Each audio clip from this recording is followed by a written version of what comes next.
whispers of forgotten empires, echoes of lost gods, and truths buried in time. Welcome to Ancient Luminaries, where the ancient world comes alive.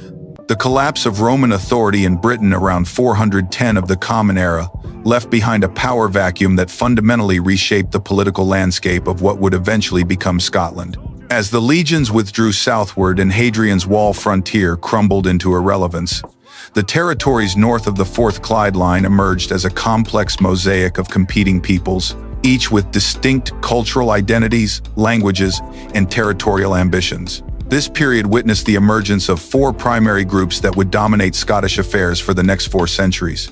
The Picts controlled the vast territories from the Highlands down to the Forth. The Gaels of Dalriada had established themselves along the western seaboard and islands. The Britons maintained their hold over much of southern Scotland, and the Anglo-Saxons pressed northward from their expanding kingdoms in Northumbria. The Picts represented perhaps the most enigmatic yet powerful force in early medieval Scotland. Their kingdom, or more accurately, kingdoms, stretched across an enormous territory encompassing modern-day Highland Scotland, the northeastern coastlands, and much of the area between the Great Glen and the River Forth. Archaeological evidence suggests the Picts maintained sophisticated political structures, with major centers at places like Burghead and Moray. Massive fortifications protected what appears to have been a significant royal stronghold. The famous Pictish symbol stones scattered across their territory provide tantalizing glimpses into their complex society. These carved monuments featuring intricate depictions of animals, geometric patterns, and mysterious symbols likely served multiple functions as territorial markers, commemorative monuments, and expressions of political authority. Pictish society operated under a unique matrilineal succession system that would prove crucial to later political developments. Unlike their neighbors who typically followed patrilineal inheritance patterns, the Picts traced royal succession through the female line. This system meant that kingship often passed not from father to son, but to the sons of royal sisters or to men who married into the royal bloodline. The implications of this practice extended far beyond mere ceremonial protocol, creating a political environment where marriage alliances carried extraordinary strategic importance and where succession disputes could fracture the kingdom along complex genealogical lines. The Pictish military machine proved formidable in defending their extensive territories. Contemporary accounts describe Pictish warriors as fierce fighters who employed both traditional Celtic warfare tactics and innovative strategies adapted to their challenging terrain. They constructed extensive networks of hill forts and coastal fortifications, many of which show evidence of sophisticated engineering techniques, including vitrified stone construction, where intense fires were used to fuse stone ramparts into nearly impregnable barriers. The Picts also maintained a powerful naval capability essential for controlling their scattered island territories and coastal settlements. West of the Pictish domains, the Kingdom of Dalriada represented a fundamentally different political and cultural entity. Founded by Gaelic-speaking settlers from Ireland, traditionally dated to around 500 of the Common Era, under the leadership of Fergus Mór, Dalriada occupied the Western Highlands, the islands of the Inner Hebrides, and portions of what is now Argyll. The kingdom's geography dictated its character, a maritime realm connected by sea routes rather than overland communications, where longboats served as the primary means of transportation and naval power determined political influence. Dalriadan society reflected its Irish origins while adapting to Scottish conditions. The kingdom was organized around several major kindreds or clans, each controlling specific territories and maintaining their own military forces. The Cinel Ingebrain dominated the Kintyre Peninsula and held the royal center at Dunod, a spectacular hilltop fortress whose stone-carved footprint and boar symbol still survive as testament to royal inauguration ceremonies. The Cinel Lowarn controlled much of northern Argyll and the islands, while the Cinel Nongusa held territories in Islay and surrounding areas. This decentralized structure provided flexibility but also created internal tensions that would periodically erupt into civil warfare. The strategic location of Dalriada, controlling sea routes between Ireland and northern Britain, made it a crucial player in wider Celtic politics. Dalriadan kings maintained close connections with their Irish cousins, often intervening in Ulster politics or calling upon Irish allies during conflicts with their Scottish neighbors. Archaeological evidence from sites like Dunod reveals extensive trade networks stretching from Ireland to the Mediterranean with imported pottery, jewelry, and luxury goods, demonstrating the kingdom's integration into broader European commerce. South of both Pictish and Dalriadan territories, the Britons maintained several kingdoms that represented the continuation of Romano-British political traditions. The Kingdom of Alt Clut, centered on the great fortress of Dumbarton Rock, controlled the lower Clyde Valley and much of southwestern Scotland. This dramatic volcanic outcrop rising sheer from the River Clyde provided an almost impregnable stronghold that commanded river traffic and overland routes between the Highlands and the southern lowlands. The Britons of Alt Clut spoke a P-Celtic language closely related to Welsh and Cornish and maintained cultural and political connections with their kinsmen in Wales and Cornwall. Further east, the Kingdom of Reged encompassed territory stretching from the Solway Firth northward into the Scottish borders. Though much of Reged would eventually fall to Anglo-Saxon expansion, its northern portions remained under British control throughout this period.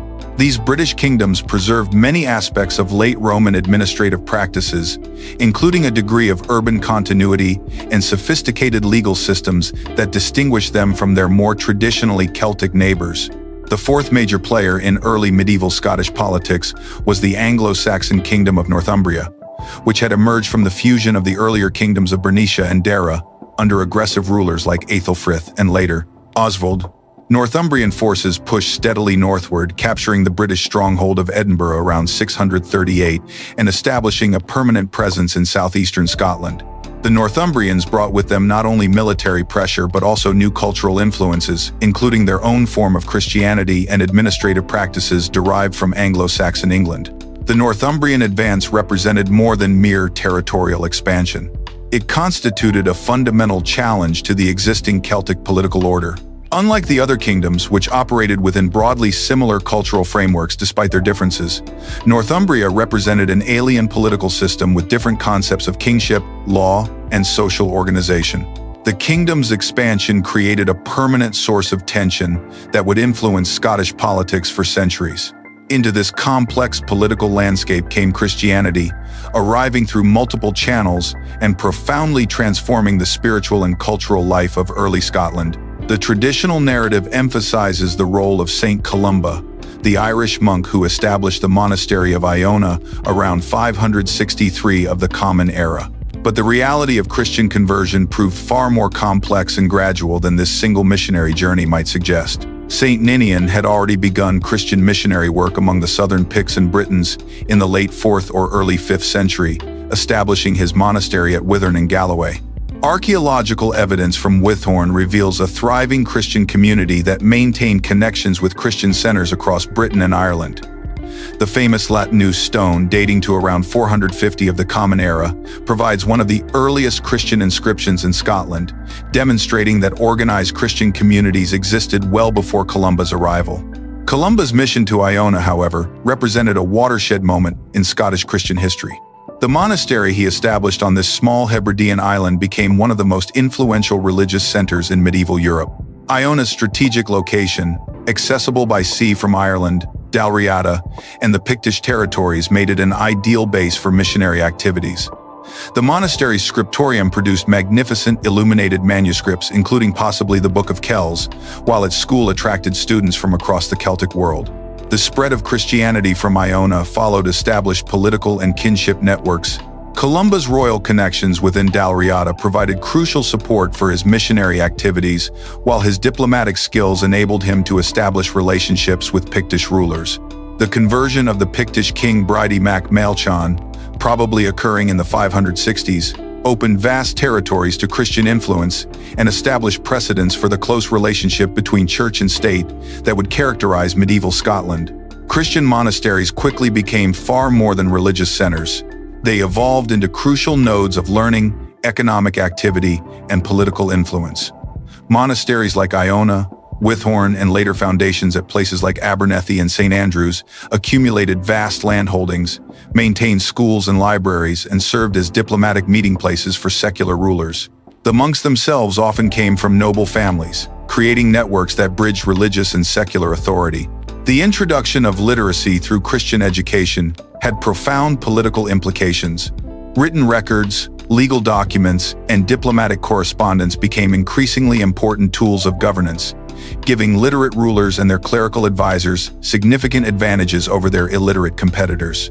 The church also provided a new model of institutional continuity that transcended individual lifespans, offering stability in a world otherwise dominated by personal relationships and temporary alliances. Warfare remained a constant feature of early medieval Scottish politics, but the nature and scale of conflict evolved significantly during this period. Traditional cattle raiding and small-scale territorial disputes continued, but the emergence of more centralized kingdoms enabled larger military campaigns with broader strategic objectives. The Picts and Dalriadans fought repeatedly over territorial boundaries and tribute arrangements, with major battles occurring at places like Glen Mama in 719 and Dun Nectane in 685. The Battle of Dun Nectane deserves particular attention as it fundamentally altered the balance of power in northern Britain. In 685, the Northumbrian king Egfrith launched a major invasion of Pictish territory, probably seeking to establish permanent control over the wealthy lands north of the Forth. The Pictish king, Bridie Mac Billy, drew the Northumbrian army deep into Pictish territory before turning to fight at a location near modern-day Dunnichan in Angus. The battle resulted in a catastrophic Northumbrian defeat, with King Egfrith killed along with much of his army. This victory effectively ended Northumbrian expansion northward and established Pictish dominance over much of eastern Scotland. The political relationships between these various kingdoms operated through complex webs of kinship, marriage alliance, tribute arrangements, and personal loyalty that defied simple categorization. Kings regularly took hostages from rival courts, both as insurance against betrayal and as means of creating cross-cultural connections. Marriage alliances linked royal families across ethnic and linguistic boundaries, creating situations where the same individual might have legitimate claims to thrones in multiple kingdoms. These interconnections facilitated cultural exchange on an unprecedented scale. Pictish artists incorporated Irish motifs into their sculpture, while Gaelic place names spread into traditionally Pictish territories. The Britons adopted certain Irish legal practices, and Anglo-Saxon influence appeared in the material culture of all the other kingdoms. Languages began to merge and influence each other, with Gaelic gradually spreading eastward into Pictish territories, while Pictish loanwords entered Gaelic vocabulary. The process of cultural exchange accelerated during the 8th century as political relationships became increasingly intertwined. Pictish kings began adopting Gaelic names, while Dalriadan rulers sometimes claimed Pictish royal titles. Intermarriage between royal families created individuals with complex ethnic identities that transcended traditional tribal boundaries. These developments laid crucial groundwork for the eventual political unification that would transform Scotland in the 9th century. Religious developments paralleled and reinforced these political changes. The Celtic Church, despite regional variations, provided a common institutional framework that operated across political boundaries. Monasteries served as neutral meeting places, where rulers from different kingdoms could negotiate without loss of face, while clerical networks facilitated diplomatic communication and cultural exchange. The gradual adoption of similar Christian practices and beliefs created shared cultural references that helped bridge traditional ethnic divisions. The political landscape that emerged from centuries of fragmented Celtic kingdoms reached a critical juncture in the mid-9th century, when a single remarkable figure seized an opportunity that would fundamentally reshape Scottish history. Kenneth MacAlpin, known in Gaelic as Sinead MacAlpin, represented the convergence of bloodlines and political circumstances that made possible what had previously seemed impossible: the unification of the Picts and Scots into a single kingdom that would become known as Alba. Kenneth's path to power reflected the complex web of kinship relationships that had developed between the major Scottish kingdoms over previous centuries. Born into the Dalriadan royal house of Sinel and Gabrain around 810, he inherited legitimate claims to the Dalriadan throne through his father Alpin, who had ruled briefly before his death in battle against the Picts around 834. However, Kenneth's most crucial inheritance came through his mother's line, which connected him to Pictish royalty through the matrilineal succession system that governed Pictish kingship. This dual heritage positioned him uniquely to bridge the divide between the two most powerful kingdoms north of the Forth Clyde line. The opportunity for unification arose from a combination of external pressure and internal instability that weakened both kingdoms simultaneously. Viking raids had intensified dramatically during the early 9th century, with Norse longships penetrating deep into Scottish waters and establishing permanent bases in the northern and western Isles. These attacks disrupted traditional trade routes, destroyed coastal settlements, and forced both Pictish and Dalriadan rulers to divert resources from territorial expansion to defensive measures. The Vikings proved particularly devastating to Dalriada, whose scattered island territories and sea-dependent economy made it especially vulnerable to naval assault. Simultaneously, both kingdoms faced severe succession crises that fractured their internal stability. The Pictish kingdom had endured a series of short-lived reigns and contested successions that weakened central authority and encouraged regional nobles to pursue independent policies. Dalriada faced equally severe challenges, with the kingdom effectively fragmenting into competing territories controlled by different branches of the royal kindreds. This fragmentation left individual Dalriadan territories exposed to both Viking attacks and Pictish expansion, creating desperate circumstances that demanded radical solutions. Kenneth MacAlpin moved decisively to exploit these circumstances, launching his bid for power around 843. Rather than attempting to conquer the Pictish kingdom through military force alone, he pursued a sophisticated strategy that combined legitimate dynastic claims with political alliance building and strategic marriages. His Pictish royal connections, probably through his mother's family, provided the legal foundation for his claims, while his established position within Dalriada gave him the military resources necessary to press those claims effectively. The process of unification proved neither immediate nor unopposed. Kenneth faced resistance from Pictish nobles who viewed his Dalriadan origins with suspicion, as well as from rival claimants within both kingdoms who possessed their own legitimate hereditary rights. Contemporary sources, though fragmentary, suggest that Kenneth's consolidation of power required several years of careful maneuvering, strategic compromises, and occasional military action against recalcitrant opponents. Archaeological evidence provides crucial insights into the methods Kenneth employed to secure his position. Excavations at key sites throughout former Pictish territory reveal deliberate attempts to blend Pictish and Dalriadan cultural symbols and practices. New stone sculptures commissioned during Kenneth's reign incorporated traditional Pictish artistic motifs alongside Gaelic inscriptions and Christian symbolism, creating visual statements of unified authority that spoke to both ethnic communities. These monuments served practical political purposes, asserting Kenneth's legitimacy while demonstrating respect for established Pictish traditions. The establishment of the new kingdom required fundamental administrative innovations that could accommodate the diverse populations and territories now under unified rule. Kenneth and his successors developed a flexible system that preserved many existing local structures while imposing overarching royal authority. Pictish nobles who submitted to the new regime retained their lands and local influence, but were gradually integrated into a court structure that blended Dalriadan and Pictish practices. This approach avoided the massive displacement and resistance that might have resulted from more heavy-handed conquest.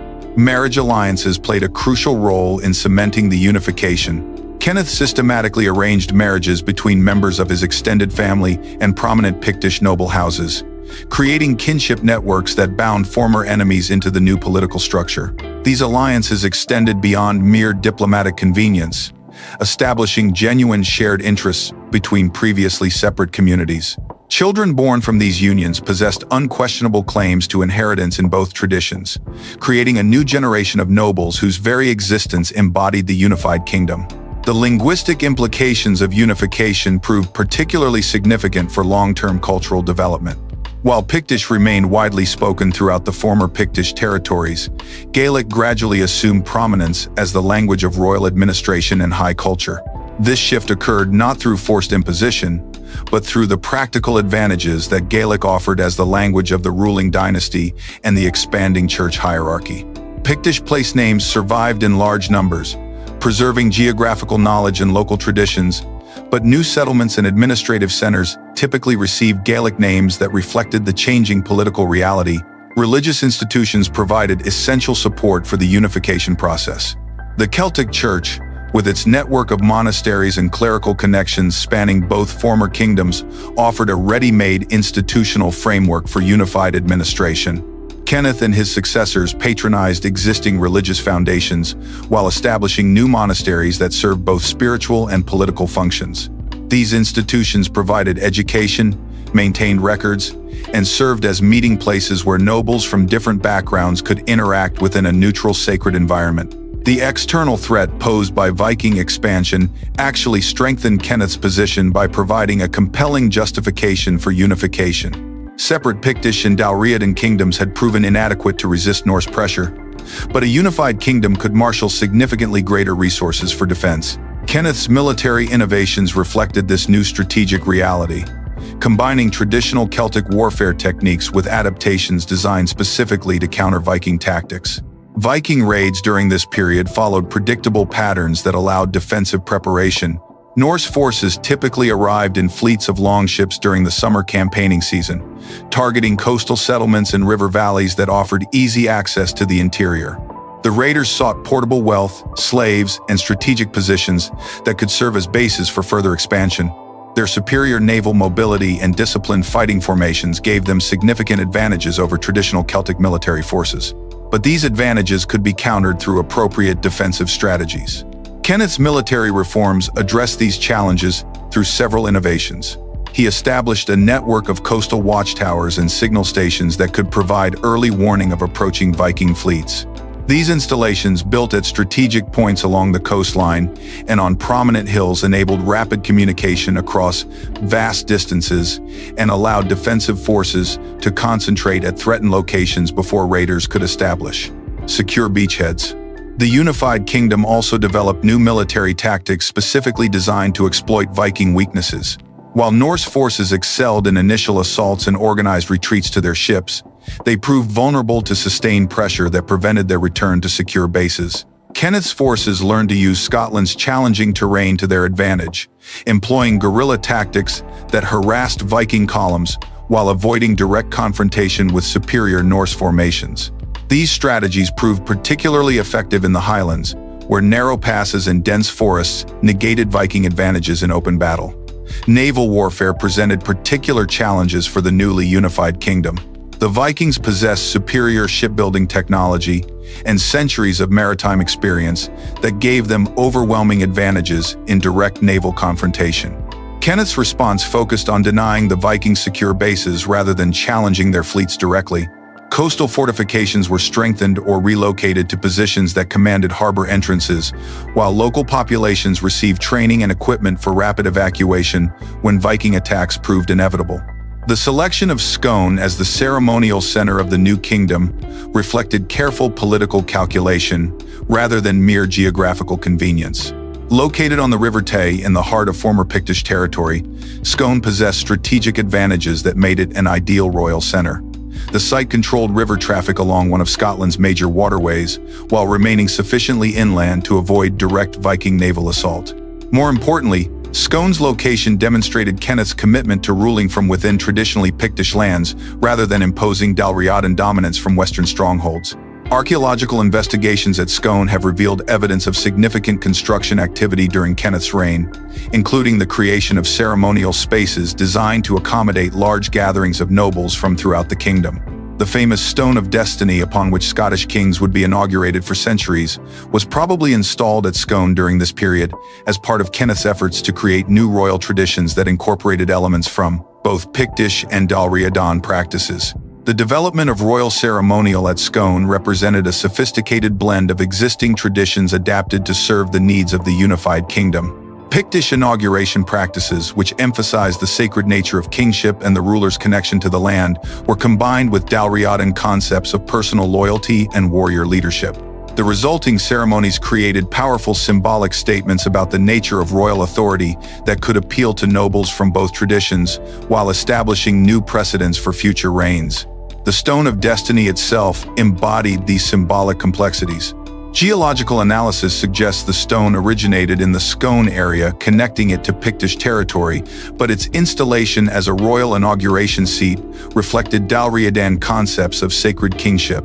The stone's subsequent history, including its eventual removal to Westminster Abbey by Edward I of England, would make it one of the most potent symbols of Scottish national identity.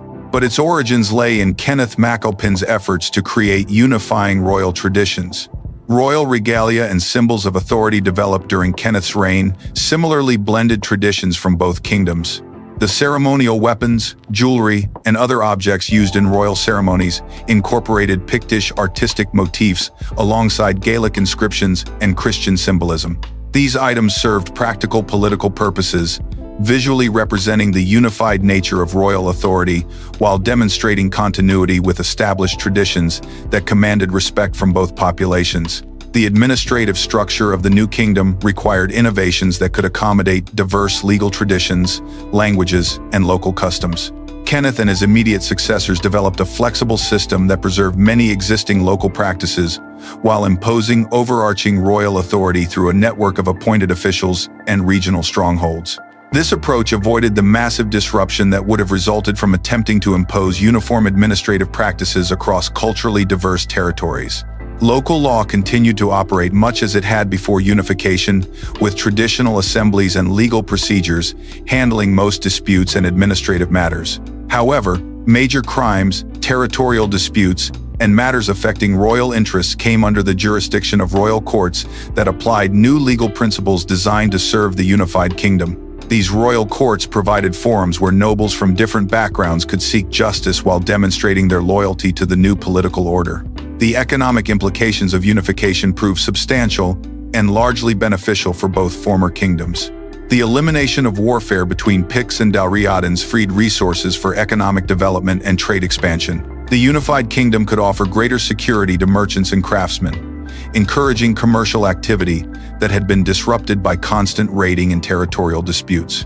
Archaeological evidence from this period shows increased trade connections with Ireland, northern England, and continental Europe, suggesting that political stability translated into economic prosperity.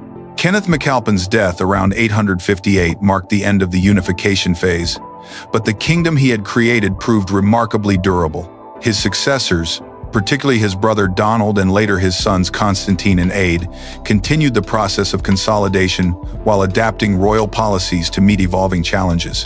The MacAlpin dynasty would rule Scotland for nearly 2 centuries, establishing precedents and traditions that would influence Scottish kingship long after their direct line ended. The transformation of separate Pictish and Dalriadan identities into a unified Scottish identity occurred gradually over several generations. Intermarriage, shared military campaigns against common enemies, and participation in unified royal ceremonies created new forms of loyalty that transcended traditional ethnic boundaries. The process was neither uniform nor complete, with regional variations persisting for centuries, but the foundation established by Kenneth MacAlpin proved strong enough to survive numerous challenges and crises. The death of Malcolm II in 1034 marked the end of an era that had seen the MacAlpin dynasty establish Scotland as a unified kingdom capable of withstanding external threats and internal divisions. His successor, Duncan I, inherited a realm that had grown substantially in territorial extent and political sophistication, but the challenges facing the Scottish crown had evolved considerably from those confronted by Kenneth MacAlpin 2 centuries earlier. The kingdom now stretched from the Highlands to the Forth, incorporating diverse populations and territories that required increasingly complex administrative solutions. Duncan's brief and troubled reign, ending with his death in battle against Macbeth in 1040, demonstrated that the fundamental work of consolidating royal authority remained incomplete.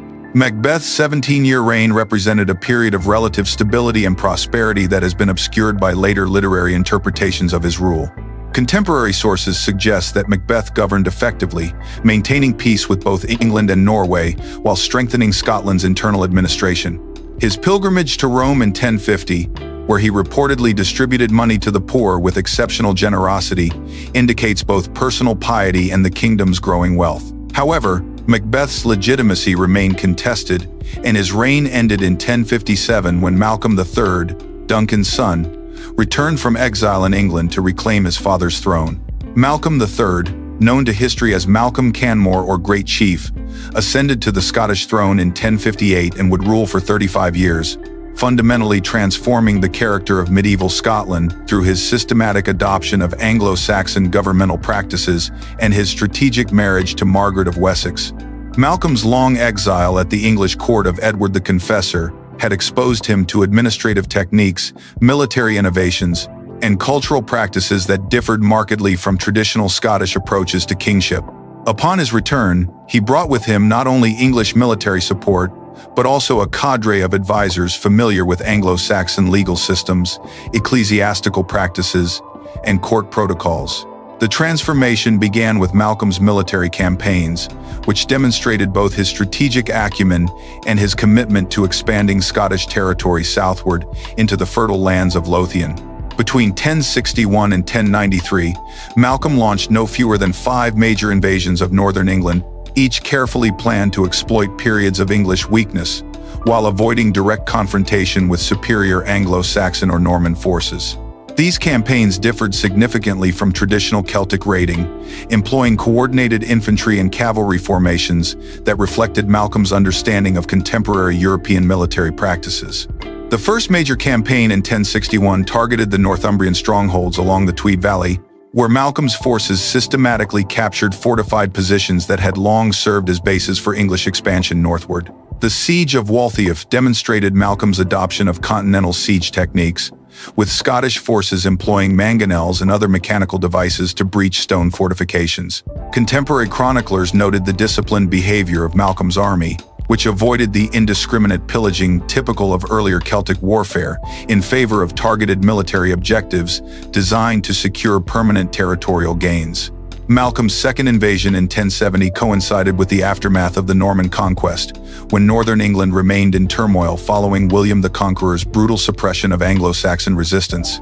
Scottish forces advanced as far south as the River Tees, capturing numerous settlements and forcing the submission of local English nobles, who recognized Malcolm's authority rather than face continued warfare. This campaign established Scottish control over much of modern-day Northumberland and demonstrated Malcolm's ability to exploit English political instability for strategic advantage. The most significant of Malcolm's military campaigns occurred in 1079 when Scottish forces penetrated deep into Yorkshire before withdrawing with substantial booty and numerous captives.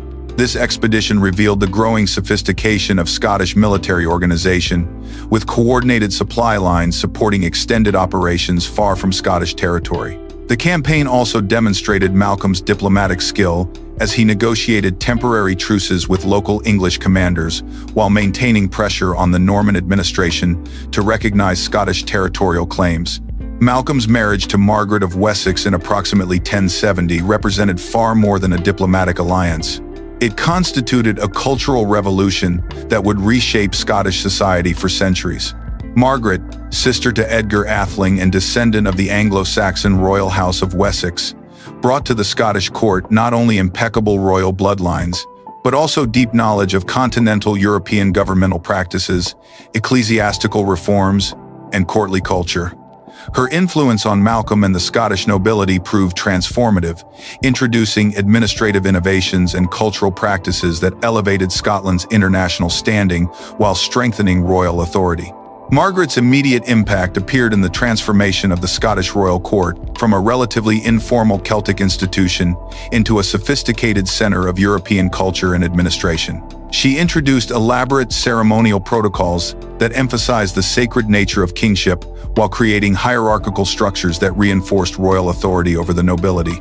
The court began to attract scholars, artists, and clerics from across Europe, transforming Edinburgh Castle into a center of learning and cultural innovation that rivaled contemporary European royal courts. The Queen's religious reforms proved equally significant as she systematically worked to align Scottish ecclesiastical practices with those of continental Europe and Rome. Margaret found the Scottish Church dominated by Celtic traditions that differed markedly from Roman Catholic practices in matters of liturgy, clerical celibacy, and ecclesiastical organization.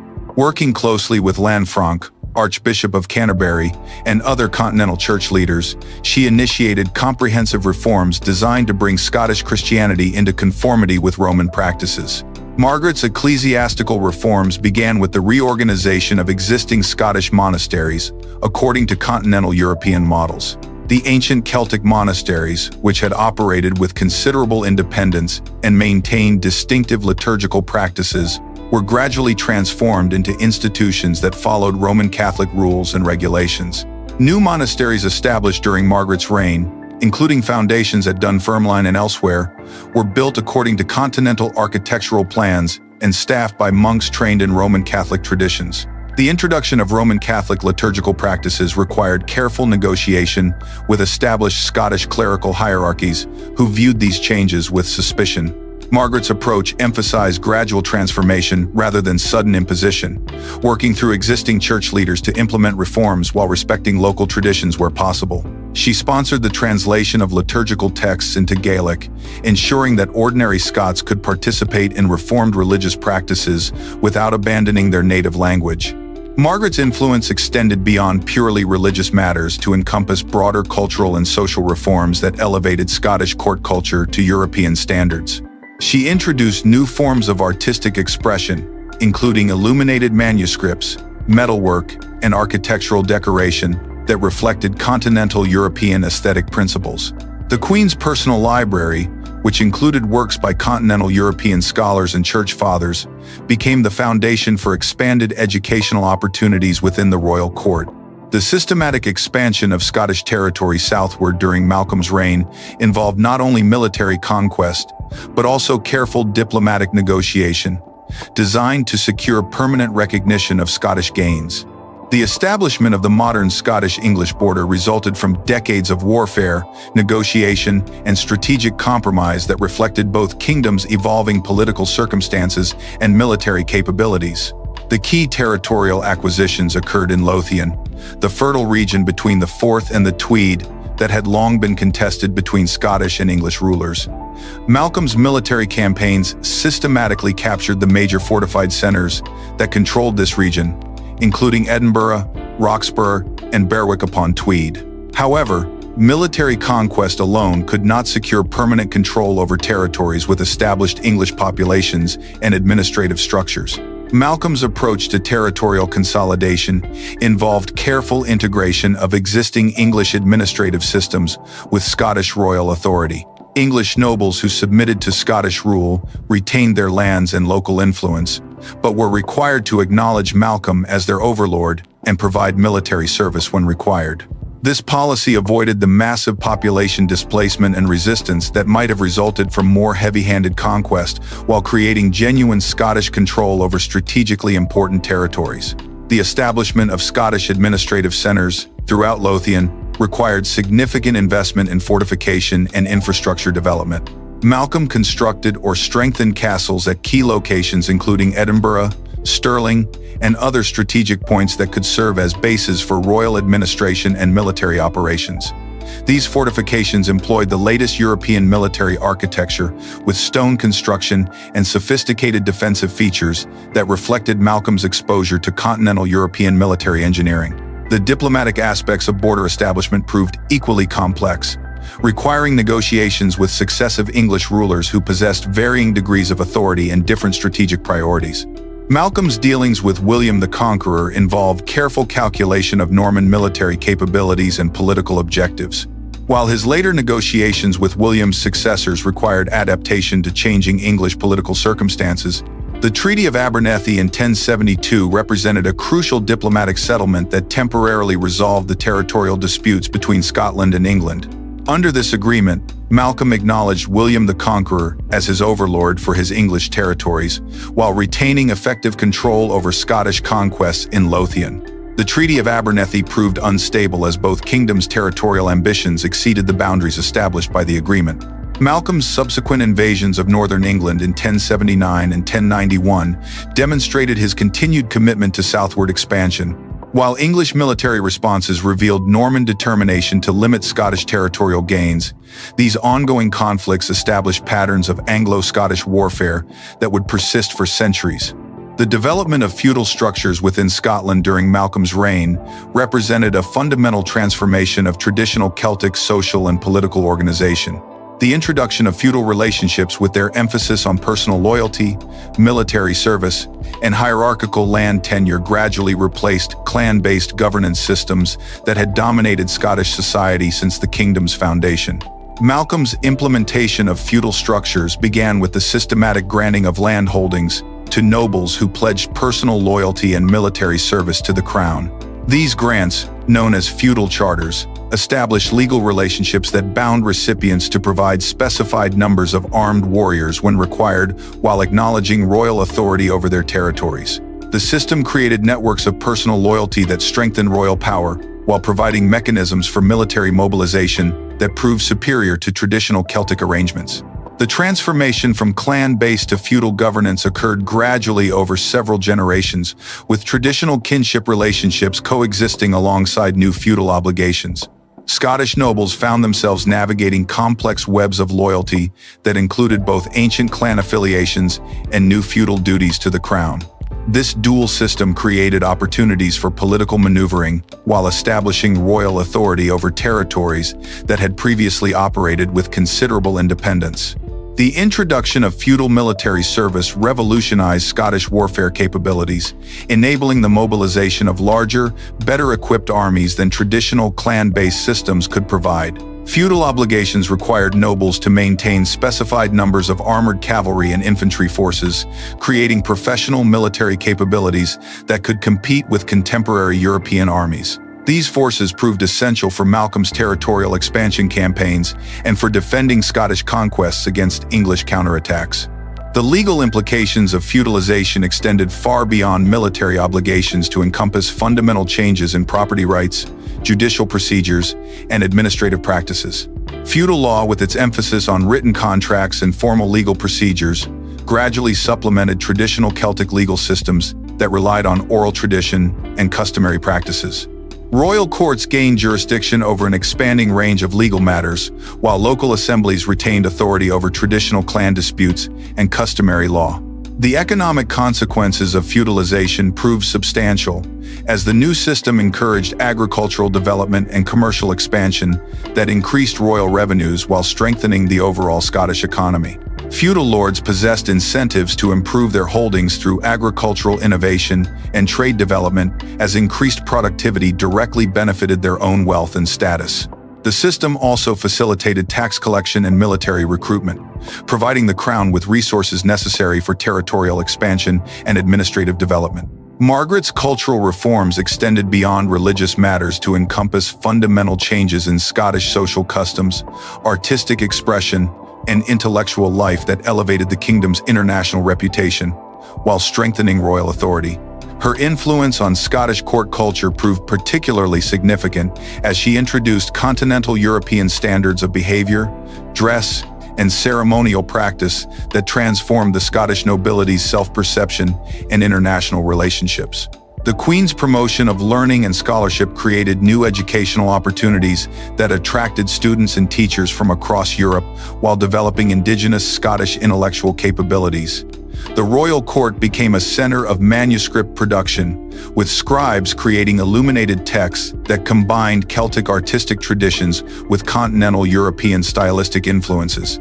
These manuscripts serve both practical administrative purposes and cultural functions, preserving knowledge while demonstrating Scottish participation in broader European intellectual developments. Margaret's architectural patronage resulted in the construction of churches and royal buildings that reflected continental European design principles while incorporating elements suited to Scottish conditions and materials. The reconstruction of Dunfermline Abbey, according to continental European monastic architectural standards, created a model that influenced subsequent Scottish church construction for centuries. Similarly, improvements to Edinburgh Castle and other royal residences introduced architectural features that enhanced both defensive capabilities and ceremonial functions. The gradual replacement of Celtic clan-based governance with centralized royal authority required careful management of traditional power structures while implementing administrative innovations that strengthened royal control over distant territories. Malcolm and Margaret's approach emphasized cooperation with existing noble families rather than their displacement, creating hybrid governmental systems that preserved local influence while establishing overarching royal authority. The development of royal administrative systems during this period involved the creation of new governmental offices and procedures that could manage the kingdom's expanding territories and increasingly complex political relationships. Royal chancellors, stewards, and other administrative officials assumed responsibilities that had previously been handled through informal personal relationships, creating institutional continuity that transcended individual reigns while strengthening royal authority over the nobility.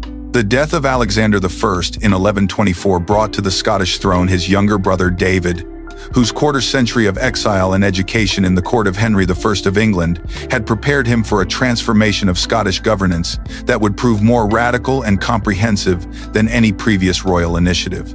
David I ascended to power with an unprecedented understanding of Anglo-Norman administrative systems, military organization, and economic structures that he had observed firsthand during his years as Earl of Huntingdon. His marriage to Matilda de Senlis, daughter of Earl Waltheof of Northumbria, had further deepened his connections to the Anglo-Norman aristocracy, while providing him with extensive land holdings in England that served as both a source of revenue and a laboratory for testing governmental innovations before implementing them in Scotland. David's vision for Scotland extended far beyond the gradual cultural changes introduced by his predecessors. He envisioned a comprehensive restructuring of Scottish society along Anglo-Norman lines, involving the systematic introduction of feudal landholding, continental European administrative practices, and economic structures that would integrate Scotland fully into the broader European political and commercial networks. This transformation would require not merely the adoption of foreign practices, but their careful adaptation to Scottish conditions and the management of potential resistance from traditional Scottish nobles who viewed such changes with suspicion. The cornerstone of David's revolutionary program was the systematic introduction of Anglo-Norman feudalism through carefully planned grants of Scottish lands to Norman knights and administrators who possessed both the military capabilities and administrative experience necessary to implement his vision. Unlike previous Scottish rulers who had occasionally employed foreign advisors or soldiers, David embarked upon a comprehensive colonization program that would fundamentally alter the composition of Scottish nobility while creating new power structures that bypassed traditional clan-based authority systems. The selection of Norman recipients for these land grants reflected David's sophisticated understanding of both Scottish political realities and Norman capabilities. He chose men who had demonstrated administrative competence in England or Normandy while possessing sufficient military resources to defend their new Scottish holdings against potential resistance. Walter FitzAlan, who received extensive territories in Renfrew and became the first High Steward of Scotland, exemplified the type of Norman noble David sought to attract. Walter brought not only proven administrative skills but also family connections that linked him to the highest levels of Anglo-Norman society, enhancing Scotland's diplomatic standing while providing David with reliable support for his reform programs. Robert de Bruce, granted lands in Annandale, represented another crucial element in David's strategy. The de Bruce family possessed extensive military experience and substantial resources that enabled them to establish effective control over their Scottish territories while contributing to the kingdom's overall military capabilities. Their subsequent prominence in Scottish affairs, culminating in Robert de Bruce's eventual claim to the Scottish throne, demonstrated the long-term significance of David's Norman settlement program. The physical transformation of the Scottish landscape under Norman influence became immediately apparent through the construction of motte and bailey castles that served both military and administrative functions. These fortifications, built according to standardized Norman designs, provided secure bases for Norman lords while demonstrating the new political order to Scottish populations. The castles typically featured artificial earthen mounds topped by wooden palisades and towers, surrounded by enclosed courtyards that contained residential buildings, workshops, and storage facilities necessary for local administration. The construction of these Norman castles required significant labor mobilization and resource allocation that demonstrated the new lord's authority while providing economic opportunities for local Scottish populations. Skilled craftsmen, including carpenters, stonemasons, and metal workers, found employment in castle construction projects that introduced new building techniques and architectural styles to Scotland. The economic impact extended beyond construction to encompass ongoing maintenance, provisioning, and garrison requirements that created permanent demand for local goods and services. The establishment of a structured feudal hierarchy required careful attention to the relationships between Norman newcomers and existing Scottish nobles who retained significant local influence and territorial control. David's approach emphasized accommodation rather than displacement, creating hybrid arrangements that preserve traditional Scottish lordships within the broader feudal framework while ensuring ultimate royal authority over all territorial grants. Scottish nobles who accepted the new system retained their lands and local influence, but acknowledged feudal obligations to the crown that included military service, attendance at royal courts, and financial contributions for royal campaigns. The integration of Norman and Scottish nobility occurred through strategic marriage alliances that created kinship networks spanning both communities while establishing shared interests in the success of David's governmental reforms. Norman lords who married into established Scottish families gained local legitimacy and knowledge of Scottish customs, while Scottish nobles who formed alliances with Norman newcomers accessed new military techniques, administrative practices, and commercial opportunities. These marriages produced children whose mixed heritage embodied the cultural synthesis that David sought to achieve throughout his kingdom. The military implications of Norman settlement extended far beyond the construction of individual castles to encompass fundamental changes in Scottish warfare capabilities and strategic doctrine. Norman knights brought with them the latest European military technology, including improved armor, weapons, and cavalry tactics that enhanced Scottish military effectiveness while requiring corresponding changes in military organization and training. The introduction of heavy cavalry formations, supported by disciplined infantry units and coordinated siege capabilities, transformed Scottish armies from traditional Celtic warbands into forces capable of competing with contemporary European military powers. The economic foundation supporting this military transformation required systematic development of Scottish agricultural and commercial resources to generate revenues necessary for maintaining professional military forces. Norman lords applied continental European agricultural techniques to their Scottish holdings, introducing new crops, livestock breeds, and farming methods that increased productivity while providing surplus resources for military and administrative purposes. The three-field system of crop rotation, won throughout continental Europe, but previously unknown in Scotland, enabled more intensive land use while maintaining soil fertility through systematic fallow periods. David's most visible and economically significant innovation was the systematic establishment of royal burghs that served as centers of commerce, craftsmanship, and international trade, while generating substantial revenues for the crown through taxes, customs duties, and market fees. The creation of these planned commercial centers represented a fundamental departure from traditional Scottish economic organization, which had been based primarily on subsistence agriculture and local exchange rather than specialized production and long-distance trade. Edinburgh emerged as the premier example of David's urban development program, transformed from a military stronghold into a thriving commercial center that attracted merchants, craftsmen, and traders from across Europe.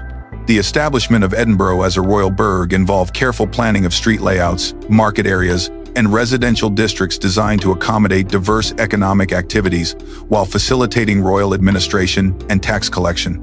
The burgh received extensive privileges, including the right to hold markets, collect tolls, and regulate trade within specified territorial boundaries, creating incentives for commercial development while ensuring royal control over urban growth. The physical layout of Edinburgh reflected continental European urban planning principles, adapted to Scottish conditions and defensive requirements.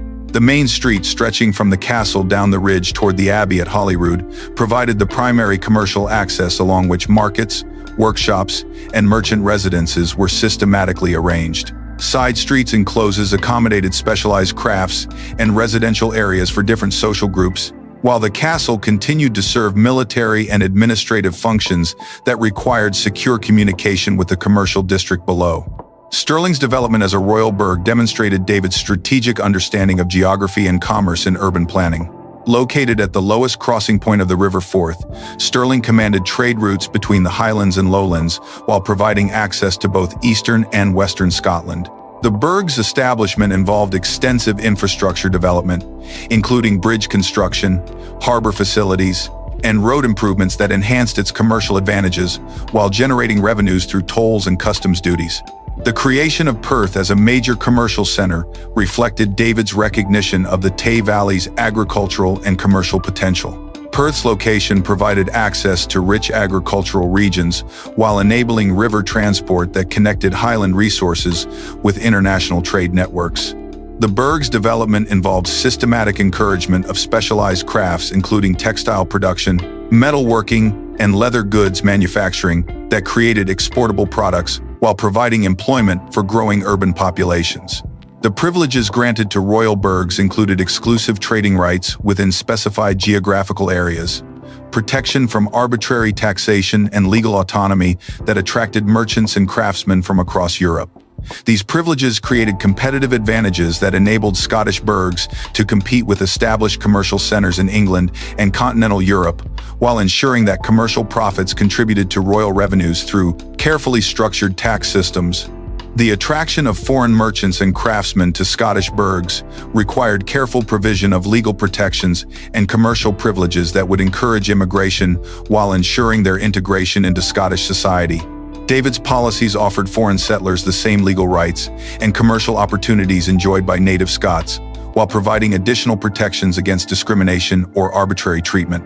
These policies proved particularly successful in attracting Flemish weavers, German merchants, and English craftsmen whose skills and commercial connections enhanced Scottish economic capabilities. The development of international trade networks centered on Scottish burghs involved systematic cultivation of commercial relationships with established European trading centers. Scottish merchants established permanent representatives in London, Bruges, and other major commercial cities, while foreign merchants received encouragement to establish operations in Scottish burghs. The export of Scottish wool, hides, and agricultural products provided the foundation for these trade relationships, while imports of luxury goods, manufactured items, and raw materials unavailable in Scotland enhanced the kingdom's economic sophistication. David's ecclesiastical reforms represented another crucial component of his comprehensive modernization program, involving the systematic establishment of major religious houses that served multiple functions as centers of learning, agricultural development, and spiritual life, while strengthening royal authority through their integration into European monastic networks. The foundation of Melrose Abbey in 1136 marked the beginning of an ambitious program of monastic establishment that would transform Scottish religious life, while providing the crown with powerful allies in implementing broader governmental reforms.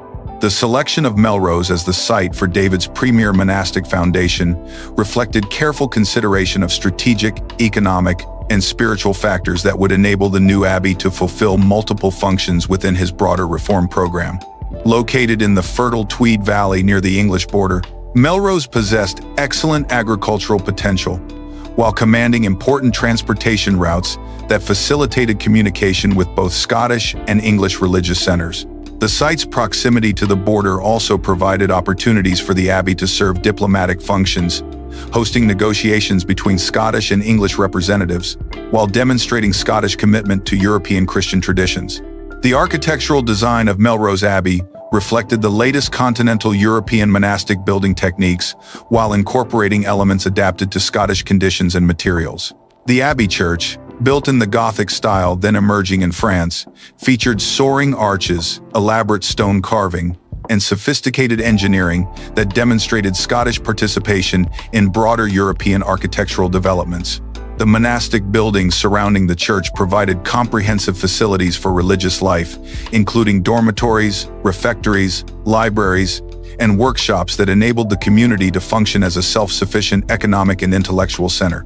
The recruitment of monks for Melrose involved careful selection of individuals who possessed both spiritual dedication and practical skills necessary for the abbey's success. David arranged for experienced monks from Reevaulx Abbey in Yorkshire to establish the Scottish foundation, ensuring that Melrose would operate according to proven Cistercian practices while maintaining connections to the broader Cistercian network.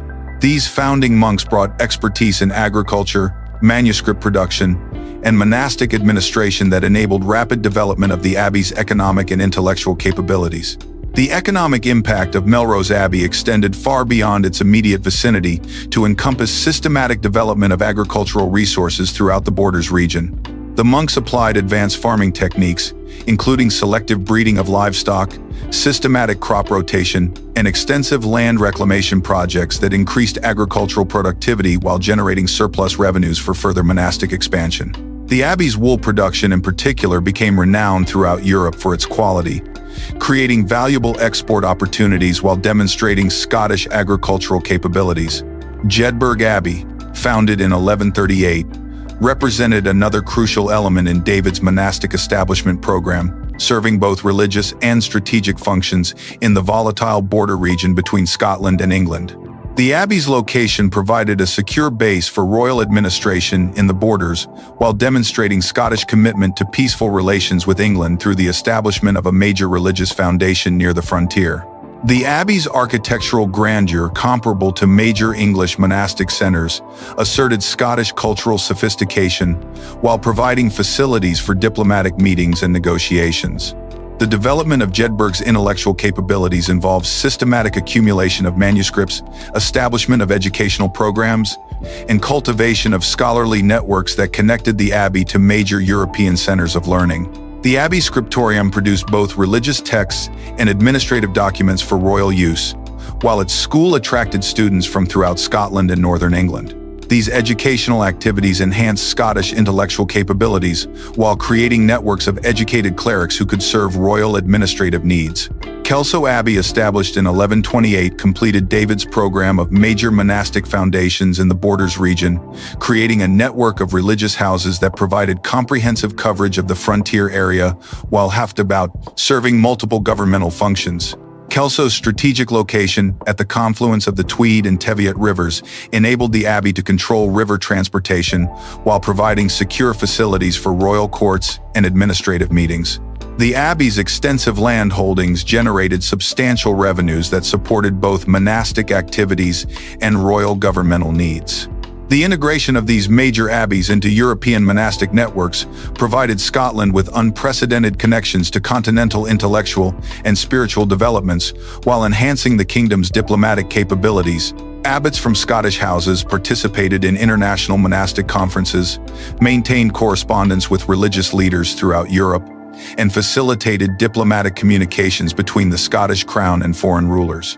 These connections elevated Scotland's international standing while providing access to new ideas and practices that enhanced governmental effectiveness. The creation of David I's sophisticated administrative system represented perhaps his most enduring contribution to Scottish governmental development, involving the systematic establishment of sheriffdoms, justiciars, and royal courts that brought Scotland into alignment with contemporary European governmental practices, while adapting these institutions to Scottish conditions and requirements. The sheriff system, borrowed from Anglo-Norman administrative practice, provided the foundation for royal control over distant territories, while ensuring consistent application of royal law and policy throughout the kingdom. The appointment of sheriffs represented a fundamental departure from traditional Scottish governmental practices, which had relied primarily on personal relationships and informal arrangements between the crown and local nobles. Sheriffs received formal appointments with clearly defined territorial jurisdictions and specific administrative responsibilities, including tax collection, military recruitment, judicial administration, and enforcement of royal commands.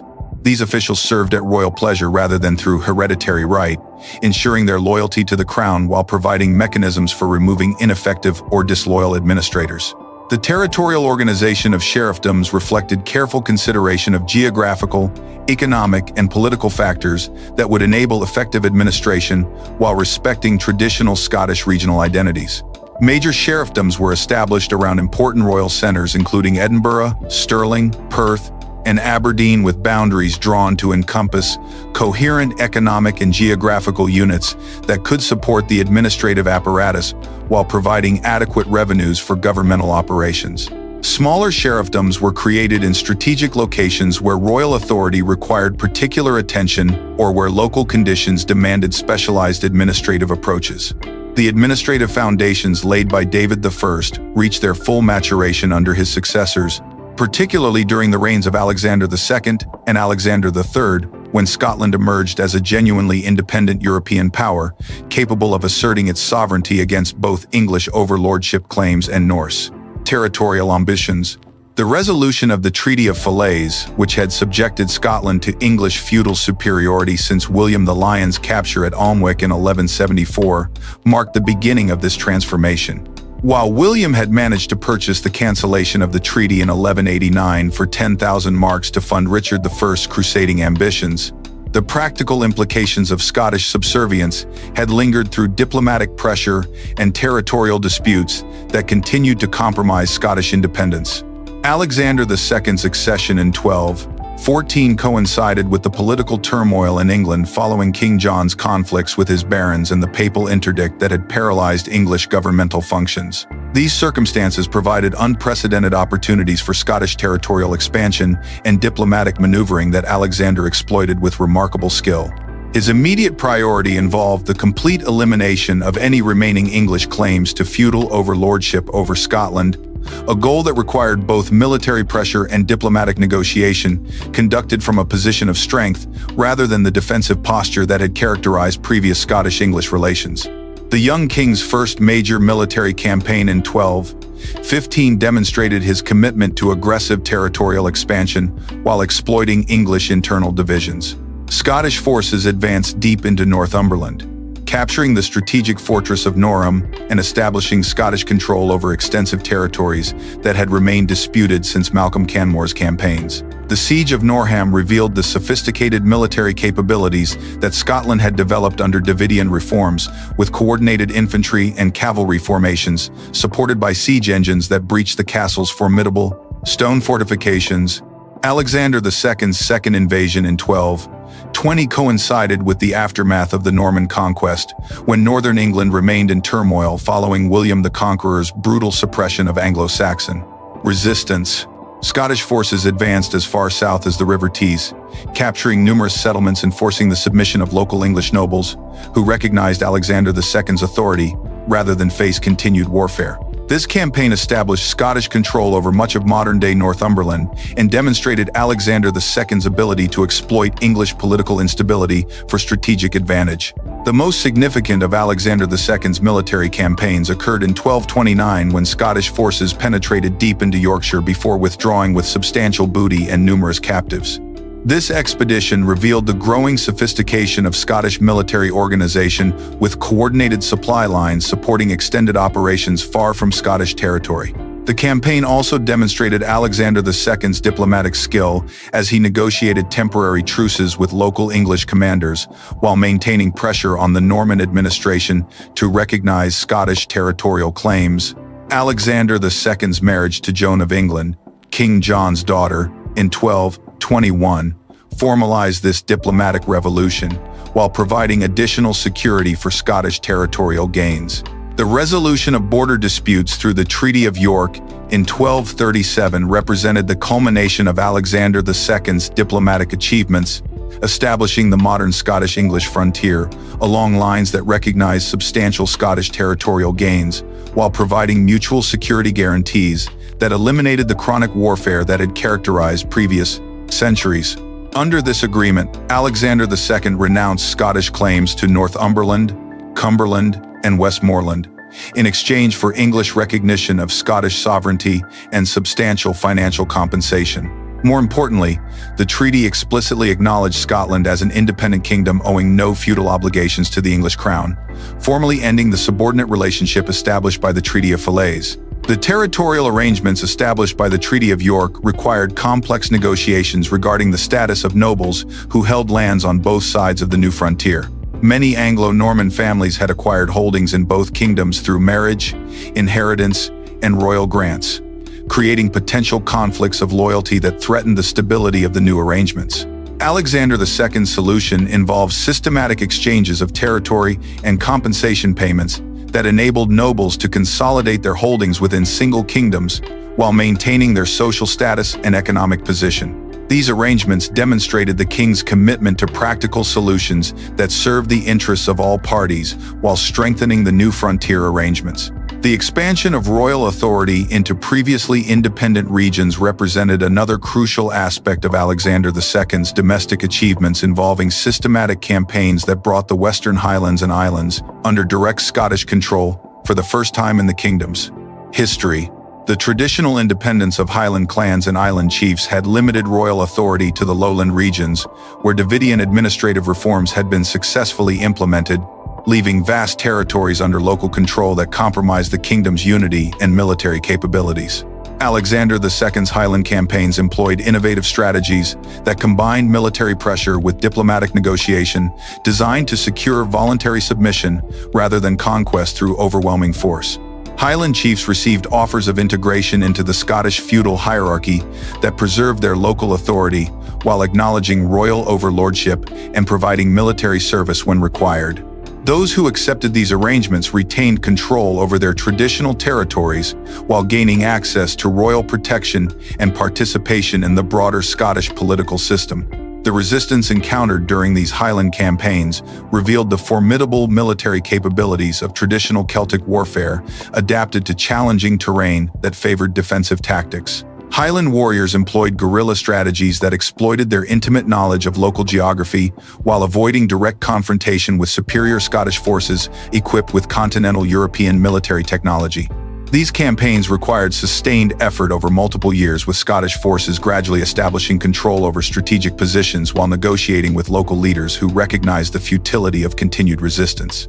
The establishment of royal administrative centers throughout the newly conquered Highland territories involved extensive construction projects that demonstrated royal authority while providing secure bases for ongoing governmental operations. New castles built at strategic locations, including Inverlochy and other Highland sites, employed the latest military architecture, adapted to local conditions and available materials.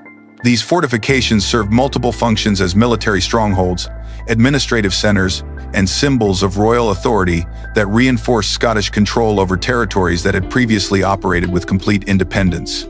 The integration of Highland populations into the broader Scottish political system required careful accommodation of traditional Celtic social structures and legal practices that differed markedly from the feudal arrangements that governed lowland Scotland.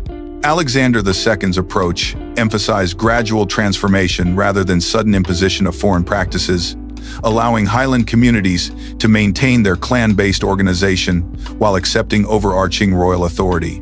Traditional Highland law continued to govern local disputes and social relationships, while major crimes and matters affecting royal interests came under the jurisdiction of royal courts, staffed by officials familiar with both Highland customs and royal legal requirements.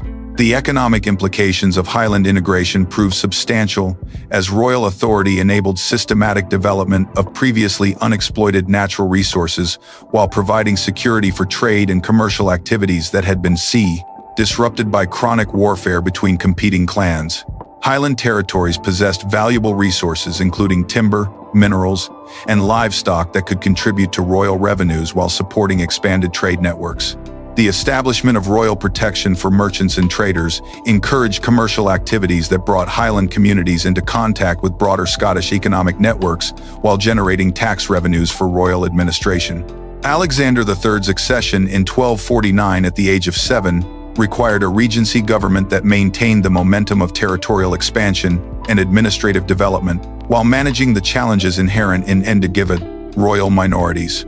The Regency Council, dominated by experienced nobles who had served Alexander II, continued aggressive policies toward remaining Norwegian territories in Scotland while strengthening the administrative systems that had enabled previous Scottish achievements.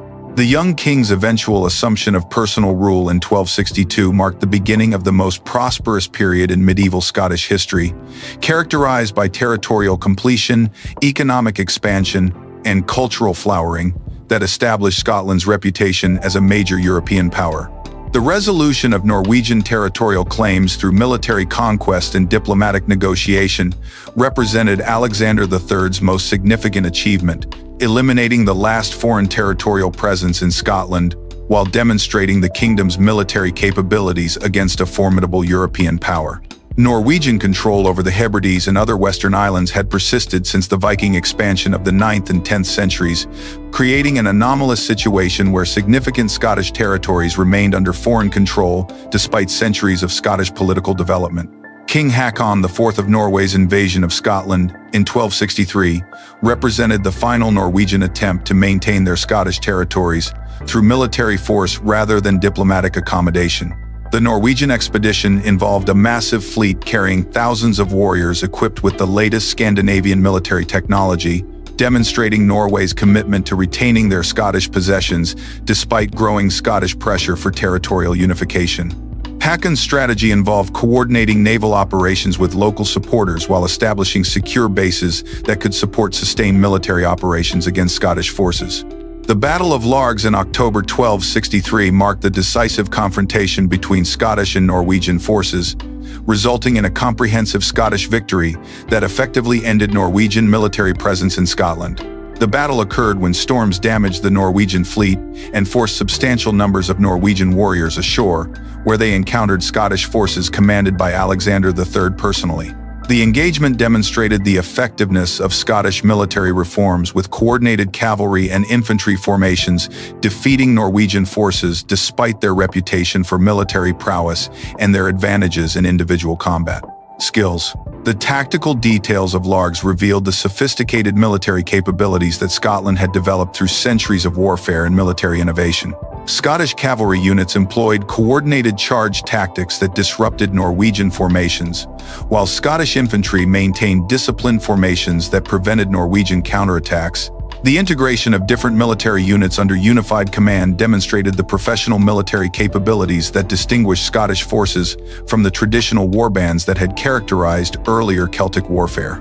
The aftermath of Largs involved systematic Scottish occupation of Norwegian-controlled territories throughout the Western Islands, with Scottish forces methodically capturing Norwegian strongholds while negotiating the submission of local BB chiefs who had previously acknowledged Norwegian overlordship.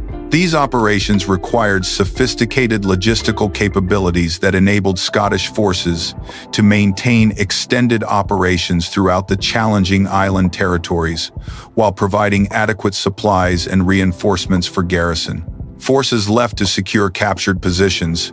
The Treaty of Perth in 1266 formalized the transfer of Norwegian territories to Scottish control through diplomatic arrangements that provided face-saving compensation to Norway while securing permanent Scottish sovereignty over all territories that would comprise the medieval Scottish kingdom. Under this agreement, Scotland paid Norway 4,000 marks immediately, plus an annual payment of 100 marks in perpetuity, while Norway renounced all claims to Scottish territories except for Orkney and Shetland, which remained under Norwegian control until the 15th century.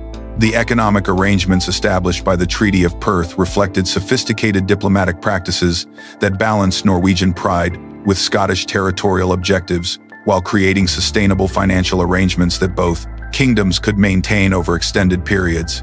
The annual payments to Norway were structured to acknowledge Norwegian historical claims while remaining sufficiently modest to avoid creating financial burdens that might encourage future Scottish attempts to repudiate the agreement. These arrangements demonstrated Alexander III's commitment to permanent solutions rather than temporary expedients that might require future military enforcement.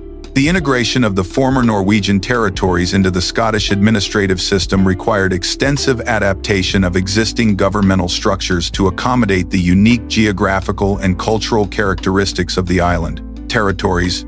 The establishment of sheriffdoms in the islands involved modifications of standard Scottish administrative practices to account for the challenges of governing scattered island populations with limited overland communication capabilities.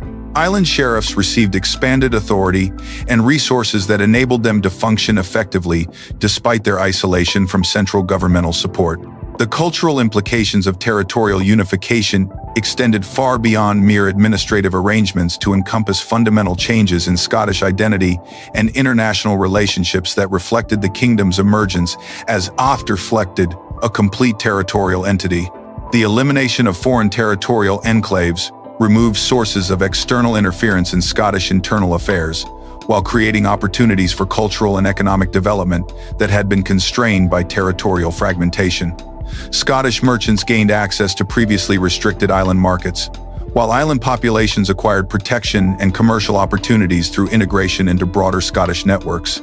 The flourishing of Scottish culture during Alexander III's reign reflected both the stability provided by territorial completion and the prosperity generated by expanded trade networks that connected Scotland to major European commercial centres.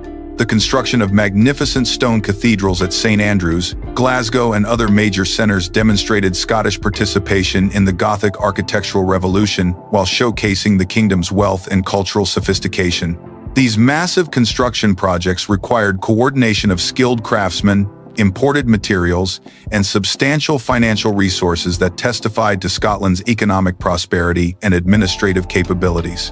St. Andrew's Cathedral, begun during this period, represented the pinnacle of Scottish ecclesiastical architecture, while serving as the ceremonial center of Scottish Christianity. The cathedral's design incorporated the latest Gothic architectural innovations adapted to Scottish conditions and available materials, with soaring stone arches, elaborate sculptural decoration, and sophisticated engineering that rivaled contemporary European cathedral construction. The project required decades of sustained effort and enormous financial investment that demonstrated both royal commitment to ecclesiastical development and the kingdom's capacity to undertake major construction projects.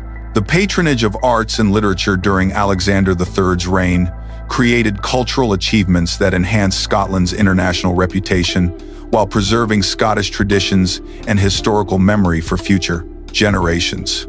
Royal support for manuscript production resulted in beautifully illuminated texts that combined Scottish artistic traditions with continental European stylistic influences, creating distinctive works that demonstrated Scottish cultural sophistication. The development of vernacular literature during this period reflected growing Scottish cultural confidence and the desire to preserve Scottish traditions in accessible forms that could serve both educational and entertainment functions.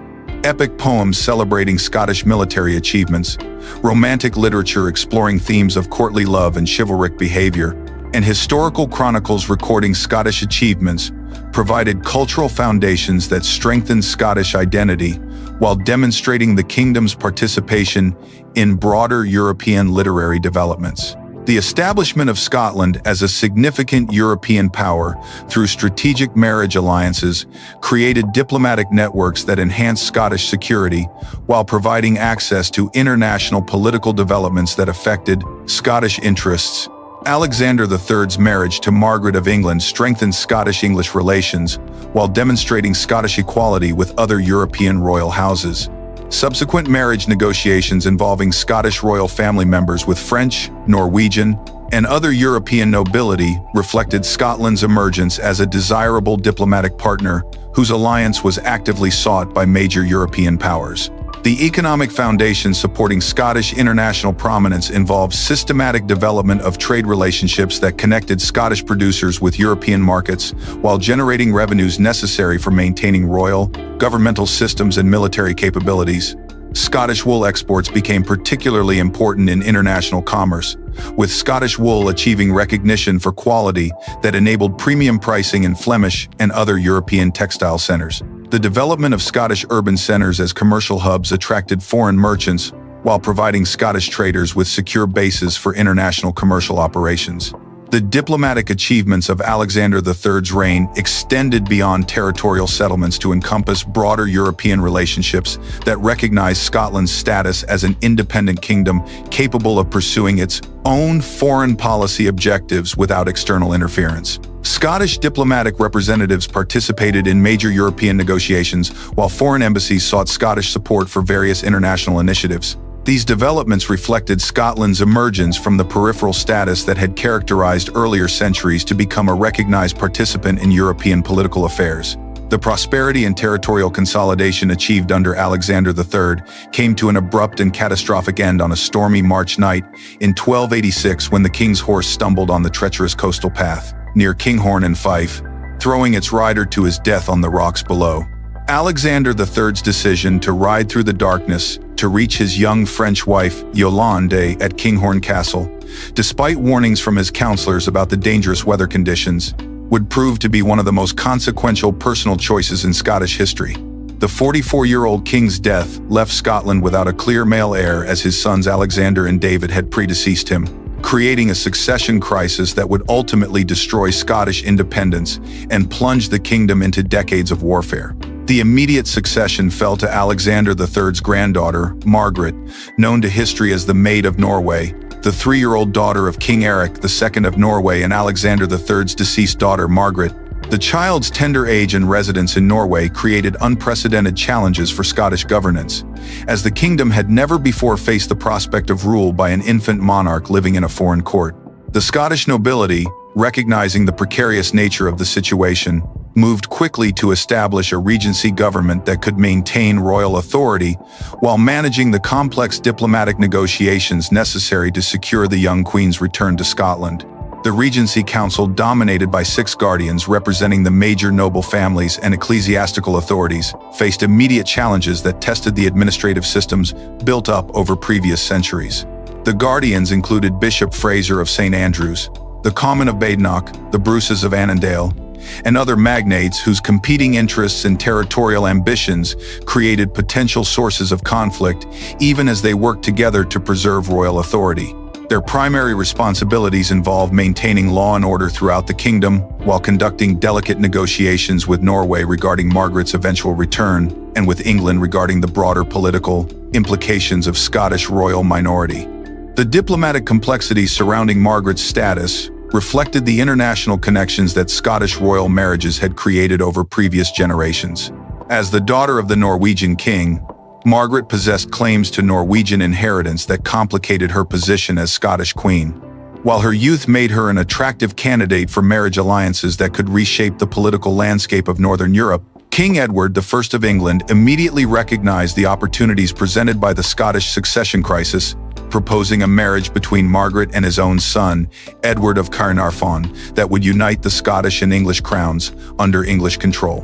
The Treaty of Bergen, negotiated in 1290, represented a sophisticated attempt to balance Scottish independence with English ambitions through carefully structured arrangements that would preserve Scottish governmental autonomy, while creating the dynastic union that Edward I desired. Under the proposed terms, Scotland would retain its separate legal system, administrative structures, and ecclesiastical independence even after the marriage united the two crowns. Scottish nobles would hold their lands directly from the Scottish crown rather than becoming vassals of the English king, while Scottish legal traditions and governmental practices would continue unchanged despite the dynastic connection. The careful legal language of the Bergen negotiations revealed the Scottish nobility's determination to preserve their kingdom's independence, even while accepting the practical benefits of alliance with England. Scottish negotiators insisted upon explicit guarantees that Scotland would remain separate and divided from England, with its own parliament, courts, and administrative systems functioning independently of English governmental control.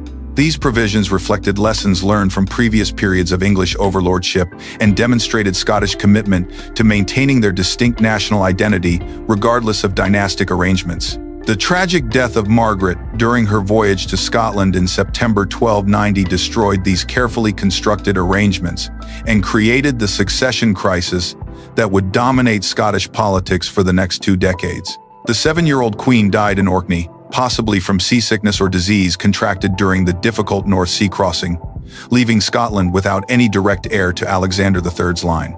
Her death eliminated the possibility of peaceful dynastic union with England, while creating a complex legal situation in which multiple claimants possessed arguable rights to the Scottish throne based on different interpretations of royal inheritance law. The emergence of competing claims to the Scottish succession revealed the complex genealogical relationships that connected the major Scottish noble families to the royal house, while highlighting fundamental disagreements about the Fogars principles that should govern royal inheritance. The 2 primary claimants, John Balliol and Robert Bruce the Elder, both possessed legitimate claims based on descent from David I, but their competing arguments reflected different legal theories about the relative importance of primogeniture versus proximity of blood relationship to the deceased monarch. John Balliol's claim rested upon his descent from Margaret, the eldest daughter of David of Huntingdon, who had been the younger brother of Kings Malcolm IV and William the Lion. Balliol's supporters argued that the principle of primogeniture, which governed inheritance throughout feudal Europe, clearly established his superior right to the throne, regardless of the fact that his claim passed through female descent. The Balliol argument emphasized that Margaret's position as the eldest child of David of Huntingdon gave her descendants priority over the descendants of younger siblings, following the same legal principles that governed inheritance of other feudal properties throughout Scotland and England. The legal sophistication of the Balliol claim reflected the influence of continental European legal scholarship on Scottish inheritance law. Balliol's supporters cited precedents from Roman law, canon law, and contemporary European legal practice to support their arguments. They pointed to similar succession disputes in other European kingdoms where primogeniture had been upheld despite female descent, arguing that Scotland should follow established European legal principles rather than creating unique inheritance rules that might compromise the kingdom's international standing. Robert Bruce, the elder's claim derived from his position as the son of Isabel, the second daughter of David of Huntingdon. But his supporters argued that proximity of blood relationship to the royal line should take precedence over strict primogeniture when determining royal succession. The Bruce argument emphasized that Robert was one generation closer to the common royal ancestor than John Balliol, making him the nearest living relative to the deceased king regardless of the gender of intermediate ancestors.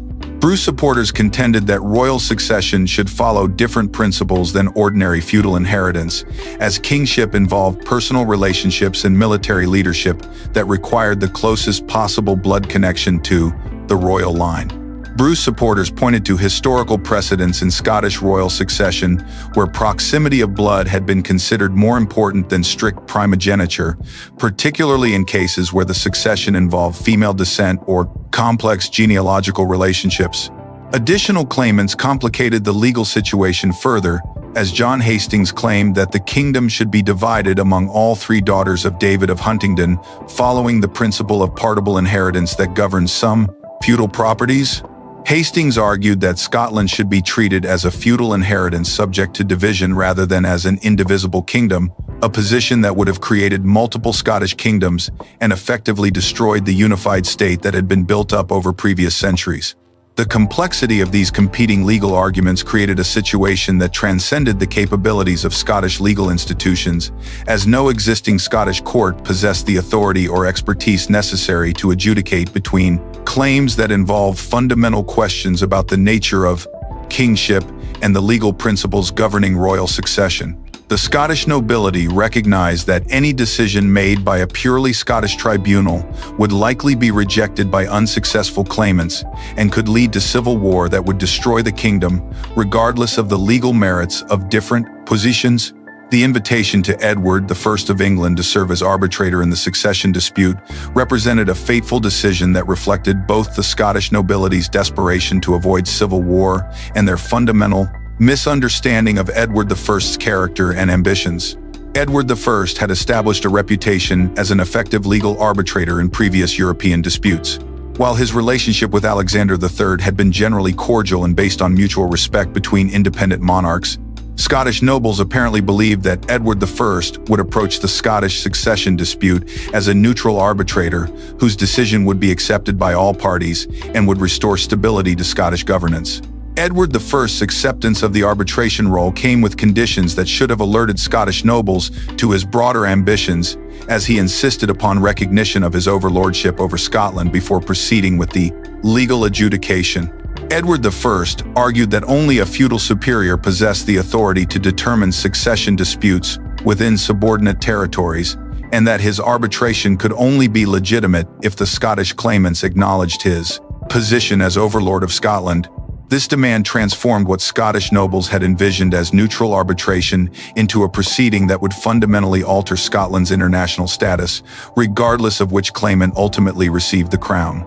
The legal arguments presented during the Great Cause proceedings at Norham Castle in 1291 to 1292 revealed the sophisticated legal scholarship that both sides brought to bear on the succession question. As teams of lawyers trained in canon law, Roman law, and feudal legal practice presented detailed arguments that drew upon precedents from across medieval Europe. The proceedings attracted legal scholars from throughout Europe who recognized the broader implications of the decision for feudal inheritance law and royal succession principles that affected multiple kingdoms. Edward I's court included some of the most distinguished legal minds in medieval Europe, including experts in Roman law from continental universities who brought theoretical sophistication to the practical questions of Scottish royal succession. The legal proceedings involved detailed examination of genealogical evidence, analysis of previous succession disputes in other European kingdoms, and theoretical discussions about the relationship between feudal inheritance principles and royal succession law that created an extensive legal record documenting the various arguments presented by different parties. The decision in favor of John Balliol in November 1292 reflected Edward I's careful legal analysis of the competing claims, according to established feudal inheritance principles, as Balliol's position as senior heir according to primogeniture gave him the strongest claim under the legal systems that governed inheritance throughout medieval Europe. However, Edward I's decision also served his political interests by placing on the Scottish throne a king whose legal position depended entirely upon English recognition and who would therefore be susceptible to English pressure in future disputes. John Balliol's coronation at Scone in November 1292 marked the beginning of the most humiliating period in medieval Scottish royal history, as the new king found himself caught between his obligations to maintain Scottish independence and the practical reality of his dependence upon English support for his contested legitimacy. Edward I immediately began treating Balliol as a subordinate feudal vassal rather than as an independent monarch, summoning him to answer legal appeals in English courts and demanding Scottish military service for English campaigns that served no Scottish interests. The systematic humiliation of Scottish royal authority became apparent through a series of incidents that demonstrated Edward I's determination to reduce Scotland to the status of an English province rather than maintaining even the pretense of Scottish independence. Edward I summoned Balliol to answer appeals from Scottish legal decisions in English courts, undermining the independence of Scottish legal institutions while asserting English judicial supremacy over Scottish royal authority. These demands violated fundamental principles of royal sovereignty and demonstrated Edward I's contempt for the legal arrangements that had supposedly preserved Scottish independence during the succession arbitration. The crisis reached its climax when Edward I demanded Scottish military service for his campaigns in France, treating Scotland as an English feudal dependency, obligated to provide military support for English foreign policy objectives. This demand violated every principle of Scottish independence and forced Balliol to choose between submission to English overlordship and resistance that would inevitably lead to English invasion. The Scottish nobility, recognizing that continued submission would permanently destroy Scottish independence, pressured Balliol to reject Edward I's demands and assert Scottish sovereignty, regardless of the military consequences. The Scottish alliance with France in 1295, known as the Auld Alliance, represented a desperate attempt to secure foreign support for Scottish resistance to English overlordship, while establishing the diplomatic framework that would influence Scottish foreign policy for centuries. The alliance with France provided Scotland with a powerful ally, whose own conflicts with England created mutual interests in resisting English expansion while offering Scotland access to French military expertise and resources that could help offset English advantages in population and wealth. The French alliance negotiations revealed the sophisticated diplomatic capabilities that Scotland had developed during its period of independence, as Scottish ambassadors successfully negotiated complex agreements that balanced Scottish needs with French strategic objectives while creating sustainable arrangements that both kingdoms could maintain over extended periods. The alliance provisions included mutual military support against English aggression, trade agreements that provided Scotland with access to French markets, and diplomatic cooperation that enhanced Scottish international standing while serving French interests in limiting English power. Edward I's invasion of Scotland in 1296 represented a systematic attempt to destroy Scottish independence through overwhelming military force, combined with symbolic actions designed to demonstrate the permanent subjugation of Scottish royal authority. Edward I's army, numbering over 30,000 men and representing one of the largest military forces assembled in medieval Europe, crossed the Scottish border with the explicit objective of conquering Scotland rather than merely punishing Scottish resistance to English overlordship.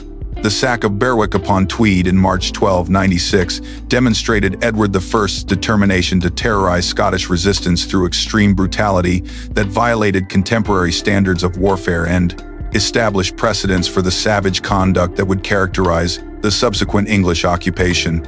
English forces systematically slaughtered the civilian population of Scotland's premier commercial centre, killing thousands of merchants, craftsmen, and ordinary citizens who posed no military threat to English forces. The massacre served no military purpose, but was designed to demonstrate the consequences of resistance to English authority while destroying Scotland's most important commercial centre. The destruction of Berwick eliminated Scotland's primary connection to international trade networks while demonstrating English determination to destroy Scottish economic capabilities rather than merely establishing political control.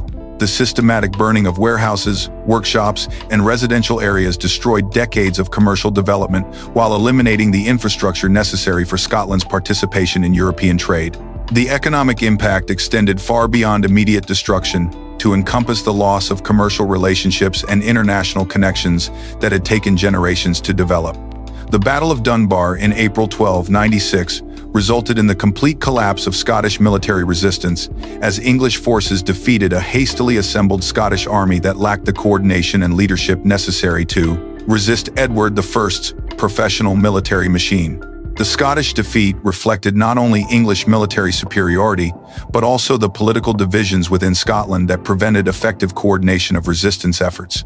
Many Scottish nobles remained uncertain about their obligations to Balliol's contested kingship, while others calculated that submission to Edward I might preserve their lands and local authority. The capture and humiliation of John Balliol following Dunbar marked the effective end of Scottish independence, as Edward I systematically stripped away the symbols and institutions of Scottish royal authority. Balliol's forced abdication and the removal of his royal regalia, including the ceremonial tearing of the royal arms from his surcoat that earned him the derisive nickname Tomb Tabard, or Empty Coat, demonstrated Edward I's determination to eliminate any possibility of future Scottish claims to independent kingship. The removal of the Stone of Destiny from Scone Abbey to Westminster represented perhaps the most symbolically significant action of Edward I's conquest, as the ancient inauguration stone had served as the focal point of Scottish royal ceremonies for centuries and embodied the continuity of Scottish kingship stretching back to Kenneth MacAlpin. Edward I's decision to transport the stone to Westminster and incorporate it into his own coronation throne demonstrated his intention to absorb Scottish royal authority into English kingship, rather than merely establishing English overlordship over a subordinate Scottish kingdom. The systematic destruction of Scottish governmental records and legal documents eliminated the documentary foundation of Scottish administrative independence, while preventing future Scottish rulers from accessing the legal precedents and standard pass administrative records necessary for effective governance. English forces deliberately targeted Scottish monasteries and administrative centers where royal records were maintained, destroying centuries of accumulated governmental documentation that had provided the foundation for Scottish legal and administrative systems. The establishment of English administrative control over Scotland involved the appointment of English officials to replace Scottish governmental institutions while implementing English legal and administrative systems throughout the Scotland realm. Conquered territories. Edward I appointed John de Warenne, Earl of Surrey, as guardian of Scotland with authority to govern the conquered kingdom, according to English law. While English sheriffs replaced Scottish administrative officials throughout the kingdom, these appointments eliminated Scottish participation in their own governance, while ensuring that conquered territories would be administered according to English rather than Scottish legal traditions. The resistance that began to emerge even during the initial phase of English occupation demonstrated that Edward I's conquest had failed to eliminate Scottish national consciousness, despite the destruction of Scottish governmental institutions and royal authority. Individual acts of defiance, attacks on English officials, and the preservation of Scottish legal and cultural traditions in areas beyond direct English control indicated that Scottish identity had survived the political catastrophe of conquest and would provide the foundation for future resistance movements that would ultimately restore Scottish independence. The emergence of William Wallace as a leader of Scottish resistance represented a fundamental departure from traditional patterns of medieval rebellion, which typically centered on competing claims to legitimate authority by established noble houses. Wallace possessed no hereditary claim to high political office, no extensive land holdings that provided automatic military resources, and no established position within the Scottish feudal hierarchy that would have made him a natural focus for resistance activities. His father, Malcolm Wallace, held lands at Elderslie and Renfrew as a minor landholder whose social status placed him well below the great magnates who normally dominated Scottish politics, yet whose position as a free landholder gave him sufficient independence to resist English administrative pressure. Wallace's early involvement in resistance activities remains obscured by the limited documentary evidence that survives from this period, but contemporary accounts suggest that his initial actions involved localized resistance to English administrative demands, rather than coordinated military campaigns designed to restore Scottish independence. The transformation of these individual acts of defiance into systematic military resistance required both personal qualities of leadership that distinguished Wallace from other potential resistance leaders and circumstances that provided opportunities for expanding local resistance into broader military campaigns. The killing of William Heselrig, Sheriff of Lanark, in May 1297 marked Wallace's emergence as a significant military leader whose actions transcended mere personal revenge to encompass broader challenges to English administrative control over Scottish territories. Contemporary accounts of Heselrig's death vary in their details, but most sources agree that Wallace's attack on the English sheriff involved careful planning and coordination with other Scottish resistors, rather than spontaneous violence arising from personal grievances.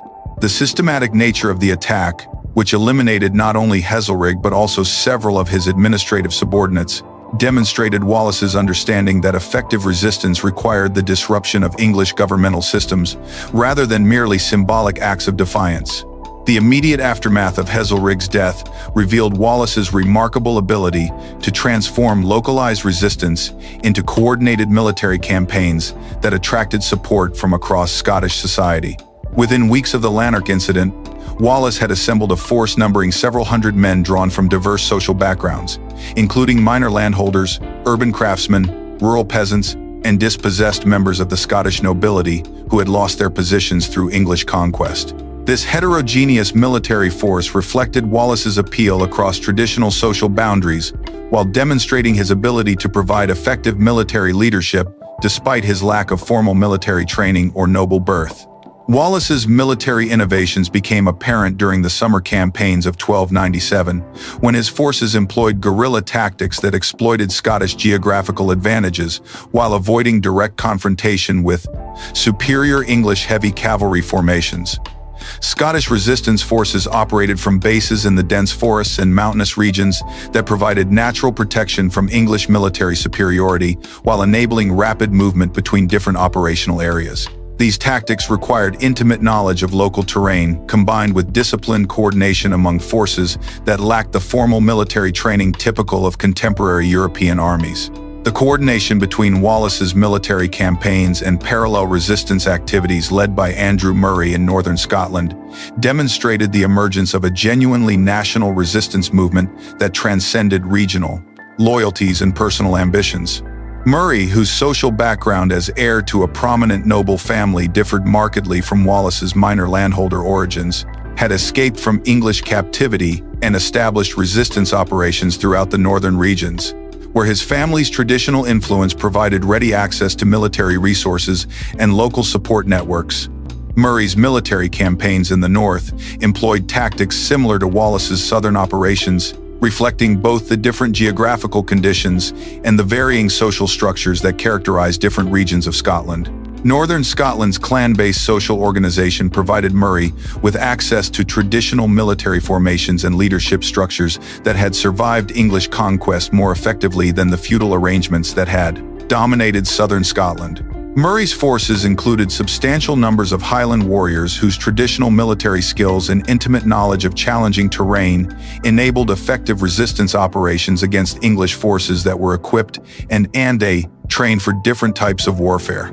The convergence of Wallace and Murray's forces for the campaign that culminated in the Battle of Stirling Bridge represented a crucial moment in Scottish resistance strategy as the two leaders successfully coordinated their separate military organizations into a unified force capable of challenging English military control over central Scotland. The selection of Stirling as the focus for this coordinated campaign reflected sophisticated strategic thinking that recognized the town's crucial position, controlling communications between northern and southern Scotland, while providing access to the fertile agricultural regions that supplied English occupation forces. The English response to growing Scottish resistance revealed fundamental misunderstandings of the nature and scope of the resistance movement, as English commanders initially treated Scottish military activities as localized disturbances that could be suppressed through conventional military operations, rather than recognizing the emergence of a coordinated national resistance movement. John de Warenne, Earl of Surrey, Edward I appointed Guardian of Scotland, assembled an army that included substantial numbers of English, heavy cavalry, and infantry forces equipped according to contemporary European military standards. But his tactical planning reflected assumptions about Scottish military capabilities that proved dangerously outdated. The Battle of Stirling Bridge on September 11, 1297 demonstrated Wallace's tactical genius through innovative deployment of Scottish forces that transformed apparent English military advantages into fatal vulnerabilities.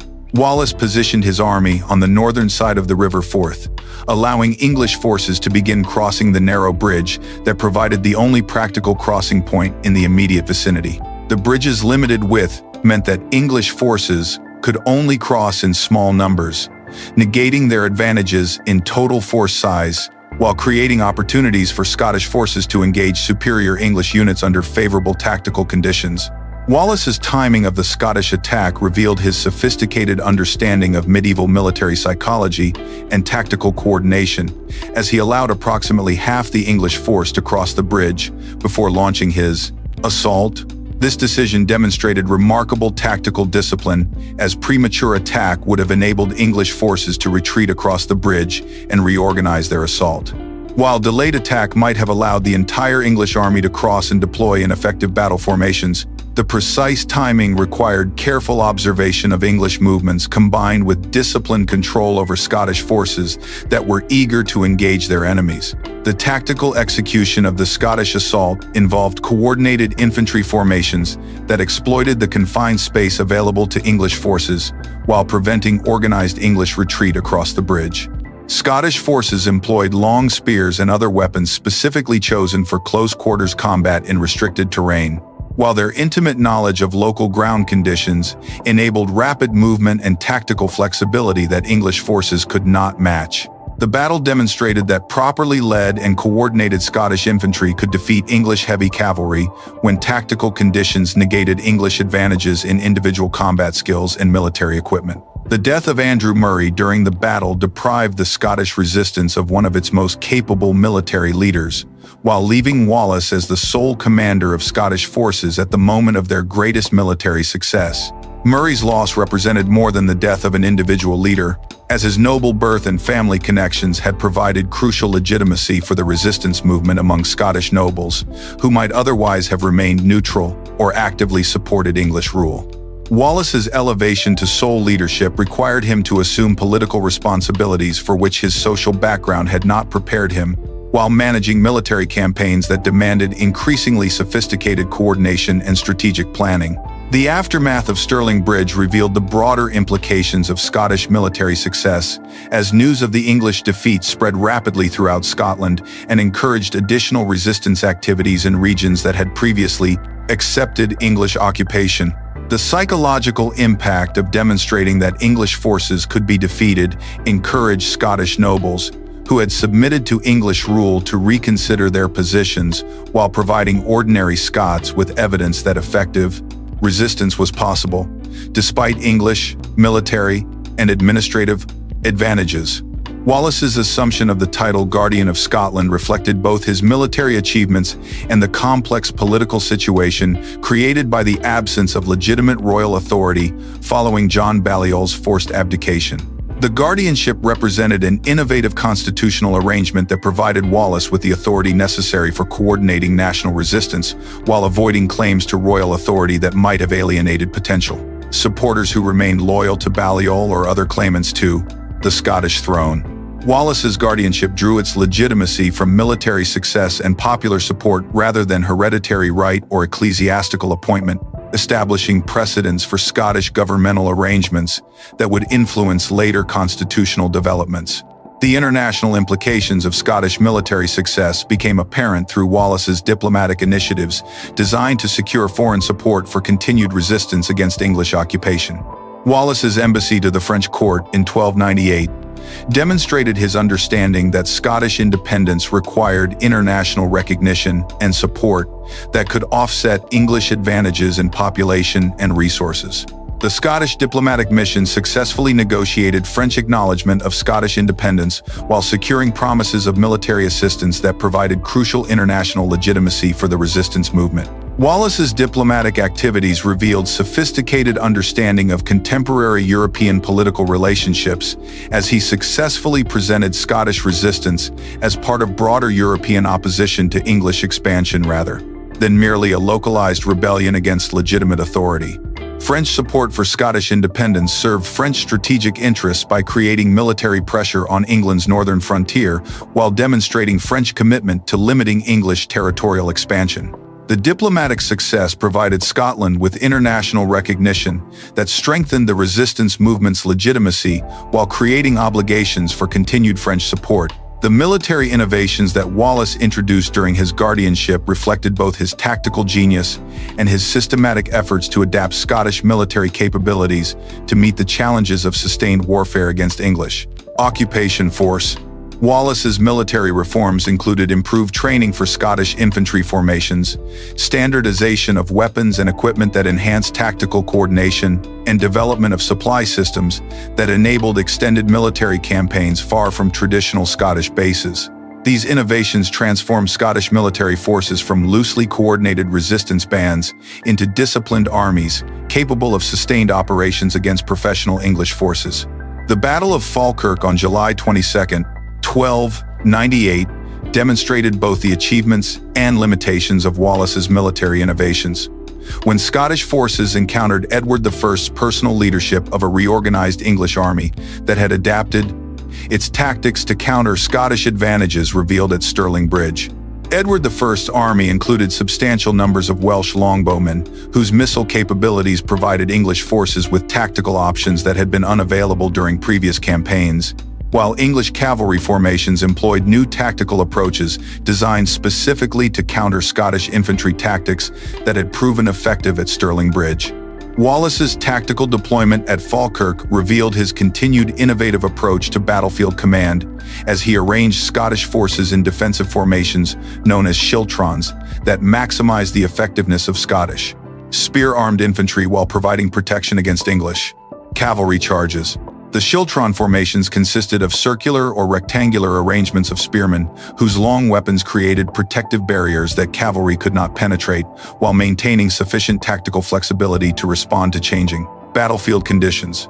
These formations represented adaptations of traditional Scottish military practices to meet the specific challenges posed by English heavy cavalry.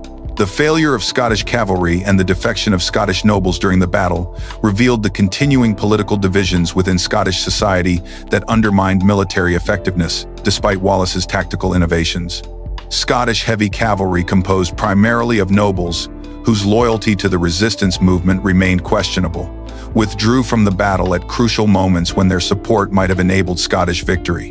The noble defections reflected both genuine disagreements about resistance strategy and personal calculations about the likely consequences of continued opposition to English rule. The tactical success of English longbowmen at Falkirk demonstrated the evolution of medieval military technology in ways that challenged traditional Scottish military advantages while requiring fundamental adaptations in Scottish tactical approaches. Welsh longbowmen could deliver sustained missile attacks that disrupted Scottish infantry formations from distances that prevented Scottish retaliation, while their rapid rate of fire created casualty levels that Scottish forces could not sustain in static defensive positions. The battle revealed that Scottish military success required tactical innovations that could counter English missile advantages while preserving Scottish strengths in infantry combat. Wallace's resignation from the guardianship following the Falkirk defeat reflected both his recognition of the military realities revealed by the battle and his commitment to Scottish independence that transcended personal ambition or desire for continued political authority.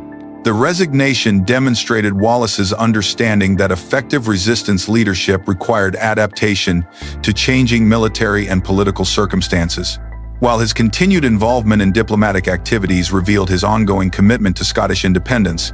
Despite the temporary setback represented by military defeat, the period following Wallace's resignation witnessed continued Scottish resistance activities led by new guardians, including Robert Bruce and John Comyn, whose noble birth provided different types of legitimacy, while their family resources enabled different approaches to resistance organization. However, the continuing English military pressure and the internal divisions among Scottish nobles created increasingly difficult circumstances for coordinating effective resistance.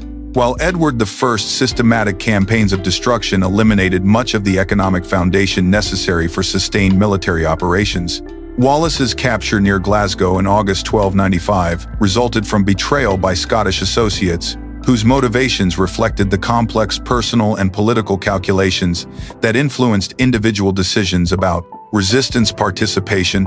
The circumstances of Wallace's capture revealed the extent to which English administrative control and the systematic use of rewards for information had penetrated Scottish society, while demonstrating the personal risks that resistance leaders faced even in regions where popular support for independence remained strong. The trial of Wallace in Westminster Hall represented Edward I's attempt to provide legal justification for his conquest of Scotland, while demonstrating the consequences of resistance to English authority through elaborate ceremonial procedures designed to emphasize Wallace's supposed status as a rebel against legitimate English overlordship. The charges against Wallace included treason, murder, arson, and sacrilege, accusations that reflected English legal theories about the relationship between England and Scotland, while ignoring Scottish claims to independent sovereignty that provided alternative legal frameworks for evaluating Wallace's actions. Wallace's execution on August 23, 1295, involved the full ceremonial brutality of medieval punishment for treason, with procedures designed to demonstrate English authority while serving as a warning to potential future resistors. The elaborate nature of Wallace's execution, including drawing, hanging, disemboweling, beheading, and quartering, exceeded normal punishment even for treason, and reflected Edward I's determination to eliminate Wallace as a symbol of Scottish resistance while demonstrating the consequences of challenging English rule. The execution of William Wallace in August 1295 marked what Edward I believed would be the final chapter in Scottish resistance to English rule. Yet the brutal display of royal justice that scattered Wallace's remains across 4 Scottish towns achieved precisely the opposite of its intended effect. Rather than crushing Scottish aspirations for independence, Wallace's martyrdom crystallized opposition to English occupation while providing a powerful symbol that would inspire the most remarkable transformation in medieval Scottish history.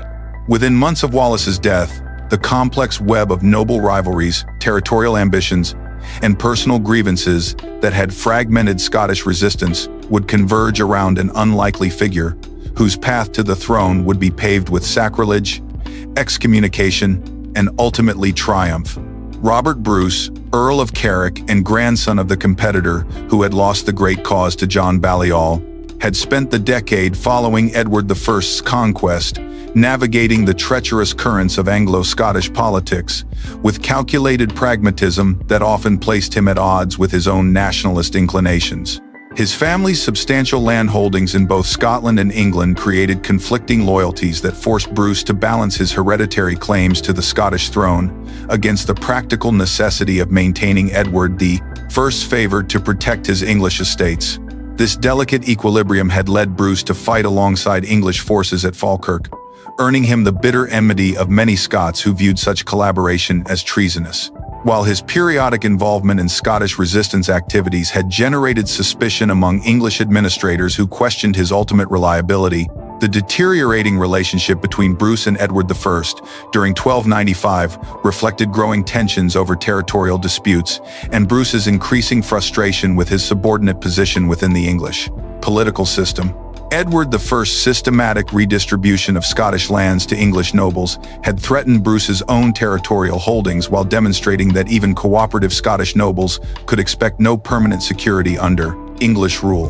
The king's dismissive treatment of Bruce's legal claims and his apparent preference for other Scottish collaborators had gradually convinced Bruce that his future lay not in accommodation with English authority, but in asserting his hereditary rights to independent Scottish kingship. The fateful meeting between Robert Bruce and John Comyn at Greyfriars Church in Dumfries on February 10, 1296 brought together the two most powerful claimants to Scottish leadership in circumstances that would transform both Scottish history and Bruce's personal destiny. Comyn, whose family had dominated Scottish politics during the interregnum and whose own royal connections provided alternative claims to the throne, represented the primary obstacle to Bruce's ambitions, while possessing the territorial resources and noble connections necessary for effective resistance leadership. The church setting, chosen presumably to provide neutral ground for sensitive negotiations, would instead witness an act of violence that would forever alter the character of both men's legacies. Contemporary accounts of the confrontation vary significantly in their details, But most sources agree that the meeting began as an attempt to coordinate resistance activities between the two most prominent Scottish nobles, before degenerating into heated argument over competing claims to leadership and ultimate authority. Bruce's supporters later claimed that Comyn had threatened to betray Bruce's treasonous communications to Edward I, while Comyn's allies maintained that Bruce had attempted to coerce Comyn into renouncing his own legitimate claims to royal authority.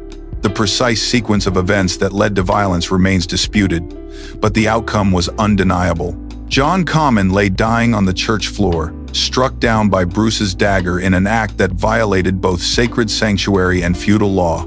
The immediate aftermath of Comyn's death revealed Bruce's remarkable ability to transform personal catastrophe into political opportunity through decisive action that committed him irrevocably to the cause of Scottish independence. Rather than fleeing to seek English forgiveness for his crime, Bruce moved immediately to consolidate support among his allies, while seizing the initiative before Comyn supporters could organize effective retaliation.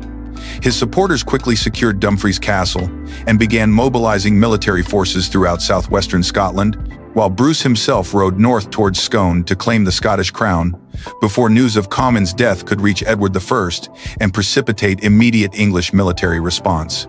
The sacrilegious nature of Comyn's murder created immediate ecclesiastical complications that threatened to undermine Bruce's legitimacy before his kingship could be established. The killing of a prominent nobleman within a consecrated church violated fundamental principles of medieval Christianity, while subjecting Bruce to automatic excommunication that would theoretically release all Christians from any obligation to acknowledge his authority. Pope Clement V's subsequent formal excommunication of Bruce created diplomatic obstacles that complicated Scottish efforts to secure international recognition, while providing Edward I with additional justification for treating Bruce as a criminal rather than a legitimate claimant to royal authority. Bruce's coronation at Scone on March 25, 1296 represented both the culmination of his dynastic ambitions and the beginning of the most challenging period of his life, as he assumed the Scottish crown under circumstances that provided minimal resources for defending his new kingdom against inevitable English retaliation. The ceremony itself reflected the desperate circumstances surrounding Bruce's elevation, as the absence of the Stone of Destiny removed by Edward I a decade earlier required improvised arrangements that lacked the traditional symbols of Scottish royal authority. The participation of Isabella Macduff, Countess of Buchan, in placing the crown upon Bruce's head provided crucial legitimacy through her family's hereditary right to crown Scottish kings. But her presence could not disguise the fact that many of Scotland's most powerful nobles remained absent from the ceremony. The limited attendance at Bruce's coronation revealed the extent to which Scottish noble society remained divided over the wisdom of renewed resistance to English rule, as many prominent families calculated that the risks of supporting Bruce's uncertain enterprise outweighed the potential benefits of Scottish independence. The Comyn family's extensive kinship networks ensured that Bruce's murder of John Comyn had created implacable enemies whose opposition would persist throughout his reign. While other nobles who had accommodated themselves to English rule during the previous decade hesitated to abandon secure positions for the uncertain prospects offered by Bruce's rebellion, Edward I's response to news of Bruce's coronation demonstrated the English king's determination to crush Scottish independence permanently through military campaigns that would eliminate not merely Bruce's political authority, but the entire Scottish noble class that might support future resistance efforts. The aging English monarch, despite his deteriorating health, personally assumed command of the military response, while issuing orders that revealed his intention to conduct a war of extermination rather than the more limited campaigns that had characterized previous Anglo-Scottish conflicts. Edward I's instructions to his commanders included explicit authorization to execute captured Scottish nobles without trial, to destroy Scottish religious houses that provided sanctuary for resistors, and to implement systematic devastation of Scottish agricultural resources that would prevent future military campaigns. The English military response began with coordinated attacks from multiple directions, designed to prevent Bruce from consolidating his position while demonstrating English determination to eliminate Scottish resistance through overwhelming force. Aymer de Valence, Earl of Pembroke, advanced from the south with a substantial army that included veteran soldiers from Edward I's Welsh and Continental campaigns, while other English forces moved to secure strategic positions throughout Scotland that would prevent Bruce from accessing traditional resistance strongholds. The speed and coordination of the English response revealed the extent of Edward I's preparations for dealing with renewed Scottish resistance, while the size of the forces involved demonstrated his commitment to achieving permanent resolution of the Scottish problem. The Battle of Methven on June 19, 1296 provided Bruce with his first harsh lesson in the realities of medieval warfare against professional English forces, as his hastily assembled army suffered catastrophic defeat that scattered his supporters and forced the new king to flee for his life into the Scottish wilderness. The engagement revealed fundamental weaknesses in Bruce's initial military strategy, as his forces lacked the training, equipment, and coordination necessary to face English heavy cavalry in conventional battle. The defeat eliminated most of Bruce's noble supporters through death or capture, while forcing the king to abandon his territorial base and seek refuge in regions where English administrative control remained limited. The aftermath of Methven witnessed systematic English efforts to eliminate Bruce's remaining supporters through executions that violated traditional medieval practices regarding the treatment of captured nobles, demonstrating Edward I's determination to prevent future Scottish resistance through terror tactics that would discourage noble participation in independence movements. The executions of Christopher Seaton, Thomas Bruce, and other prominent supporters sent clear messages about the consequences of supporting Bruce's claim, while eliminating experienced military leaders, whose loss significantly weakened Scottish resistance capabilities. Edward I's orders that captured Scottish nobles should be hanged, drawn, and quartered like common criminals, rather than receiving the honorable deaths traditionally accorded to defeated enemies of royal blood, revealed his intention to destroy Scottish noble society as a political force. Bruce's flight into the Western Highlands and Islands following Methven marked the beginning of a period of guerrilla warfare that would transform both his understanding of military strategy and his relationship with ordinary Scottish populations who had previously remained largely peripheral to noble political conflicts. The king's reduced circumstances, traveling with a small band of loyal followers and dependent upon local support for survival, provided him with unprecedented exposure to the conditions and concerns of common Scots, whose backing would prove essential for successful resistance against English occupation. This period of exile and hardship would prove formative in developing Bruce's later military innovations and his ability to inspire popular support that transcended traditional feudal relationships. The Western Highlands provided Bruce with temporary sanctuary due to the region's challenging geography and the limited effectiveness of English administrative control over territories that had historically operated with considerable independence from central authority. The complex network of sea locks, mountainous terrain, and scattered islands created natural defensive positions that negated English advantages in heavy cavalry, while providing numerous escape routes when English forces attempted to corner Scottish resistance groups. Local clan leaders, many of whom harbored grievances against English administrative policies, provided crucial support that enabled Bruce to maintain his resistance despite the loss of his traditional territorial base. Bruce's time in the islands brought him into contact with Highland military traditions that differed significantly from the feudal warfare practices that had dominated lowland Scotland, exposing him to guerrilla tactics and irregular warfare strategies that would prove essential for his later military success. Highland warriors possessed intimate knowledge of local terrain, combined with mobility and tactical flexibility that enabled effective operations against larger, more heavily equipped conventional forces.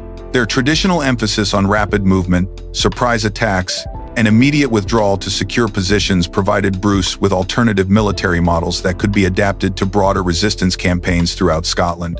The gradual expansion of Bruce's support base during 1297 reflected both his growing military effectiveness and the systematic English policies that had alienated increasing numbers of Scots who had initially accepted occupation as preferable to continued warfare. English administrative demands, including heavy taxation, forced labor for military projects, and arbitrary confiscation of property, had created widespread resentment that provided fertile ground for resistance recruitment. Bruce's ability to offer effective military leadership combined with his legitimate claims to royal authority attracted growing numbers of supporters who viewed his cause as offering genuine prospects for liberation from English oppression. The death of Edward I on July 7, 1297, while campaigning against Bruce, in the Scottish borders, eliminated the English monarch, whose personal commitment to Scottish conquest had driven the systematic policies of occupation and repression that had characterized the previous decade. Edward I's death created immediate opportunities for Scottish resistance, as his son Edward II lacked both the military experience and the personal authority necessary to maintain the intensive pressure that his father had applied to Scottish independence movements.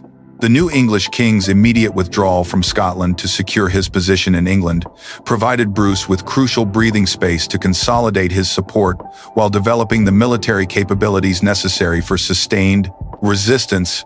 Edward II's character and priorities differed markedly from those of his father, as the new king showed greater interest in court politics and personal relationships than in the systematic military campaigns that had been his father's specialty.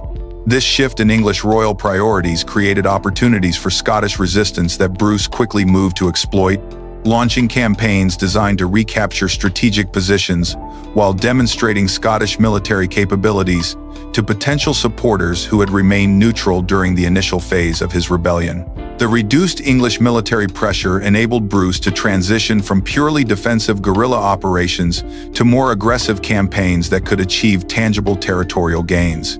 Bruce's military innovations during this period reflected his synthesis of Highland guerrilla tactics with conventional medieval warfare strategies, creating hybrid approaches that maximize Scottish advantages while minimizing exposure to English strengths in heavy cavalry and siege warfare.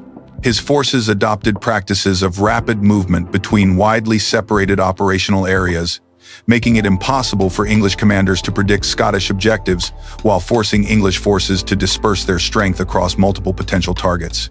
These tactics required exceptional coordination and communication capabilities that Bruce developed through careful selection and training of subordinate commanders who could operate independently while maintaining overall strategic coherence. The systematic campaign to recapture Scottish castles that began in 1297 demonstrated Bruce's understanding that effective resistance required control of fortified positions that could serve as secure bases for military operations, while denying English forces the strategic strongholds necessary for maintaining administrative control over Scottish territories. However, Bruce's approach to castle warfare differed significantly from traditional medieval siege practices, as his limited resources precluded the extended investments and elaborate siege engines typically employed in contemporary European warfare. Instead, Bruce developed innovative tactics that emphasized surprise, infiltration, and rapid assault techniques that could capture fortified positions without the prolonged campaigns that would expose Scottish forces to English counterattacks. The recapture of Turnberry Castle in February 1297 provided Bruce with his first significant territorial victory while demonstrating the effectiveness of his new military approaches. The operation involved coordinated attacks by land and sea forces that overwhelmed the English garrison before reinforcements could arrive. While the rapid consolidation of Scottish control prevented English attempts to recapture the position, the success provided Bruce with a secure base in his hereditary territories, while demonstrating to potential supporters that Scottish resistance could achieve concrete military objectives against English occupation forces. The capture of Loudon Hill in May 1297 marked Bruce's transition from guerrilla leader to conventional military commander, as his forces achieved decisive victory over a substantial English army, commanded by Aymer de Valence in circumstances that demonstrated Scottish ability to defeat English forces in direct confrontation when tactical conditions favored Scottish capabilities. Bruce's selection of the battlefield revealed his growing tactical sophistication, as he chose terrain that channeled English cavalry charges into narrow fronts where Scottish infantry formations could effectively resist, while preventing English forces from exploiting their numerical superiority through extended battle lines. The tactical innovations employed at Loudon Hill reflected Bruce's adaptation of Highland warfare techniques to conventional battlefield conditions, as his forces used concealed positions and coordinated spear formations that maximized the effectiveness of Scottish infantry, while neutralizing English cavalry advantages. The battle demonstrated that properly led Scottish forces could compete with English professional armies when commanders understood both Scottish capabilities and English vulnerabilities. providing crucial confidence for Scottish military development, while attracting additional supporters who recognized Bruce's growing effectiveness as a military leader. The death of Robert the Bruce on June 7, 1329 at Cardross Castle marked the end of an era that had witnessed Scotland's transformation from an occupied territory into a recognized independent kingdom. Yet his passing also initiated the most complex dynastic transition in Scottish medieval history. Bruce's only legitimate male heir, David, was barely 5 years old at the time of his father's death, creating a royal minority that would expose Scotland to renewed English aggression while testing the institutional foundations that Bruce had established during his 23-year reign. The Regency government, dominated by Thomas Randolph, Earl of Moray, faced immediate challenges that required both military preparedness to resist English territorial ambitions and diplomatic skill to maintain the international recognition of Scottish independence that Bruce had secured through decades of warfare and negotiation. The succession arrangements that Bruce had established before his death reflected his acute awareness of the vulnerabilities that royal minorities created for medieval kingdoms, particularly those facing hostile neighbors with superior military resources. The designation of Thomas Randolph as Guardian of Scotland provided the kingdom with experienced military leadership while ensuring continuity with the policies and personnel that had achieved Scottish independence. Randolph's extensive territorial holdings throughout northern Scotland, combined with his proven loyalty to the Bruce cause and his military expertise gained during the Independence Wars, positioned him to provide effective leadership during the critical early years of David II's reign. However, the complex genealogical relationships that connected the Bruce family to other Scottish noble houses created alternative claims to royal authority that would complicate the succession and ultimately lead to the establishment of the Stewart dynasty through an indirect female line. Robert the Bruce's daughter Marjorie had married Walter Stewart, the sixth High Steward of Scotland, before her tragic death in 1316, but not before giving birth to Robert Stewart, who possessed legitimate claims to the Scottish throne through his maternal grandfather. The infant Robert Stewart's position as heir presumptive to David II, should the young king die without male issue, established the Stewart family as crucial players in Scottish politics while creating potential sources of dynastic conflict that would influence Scottish affairs for generations. Walter Stewart's position as High Steward had made him one of the most powerful nobles in medieval Scotland, with responsibilities that encompassed royal household administration, military organization, and territorial governance throughout western Scotland. The Stewart family's extensive land holdings in Renfrew and other regions provided them with substantial military resources and economic foundations that enabled them to play prominent roles in Scottish politics, regardless of their hereditary claims to royal succession.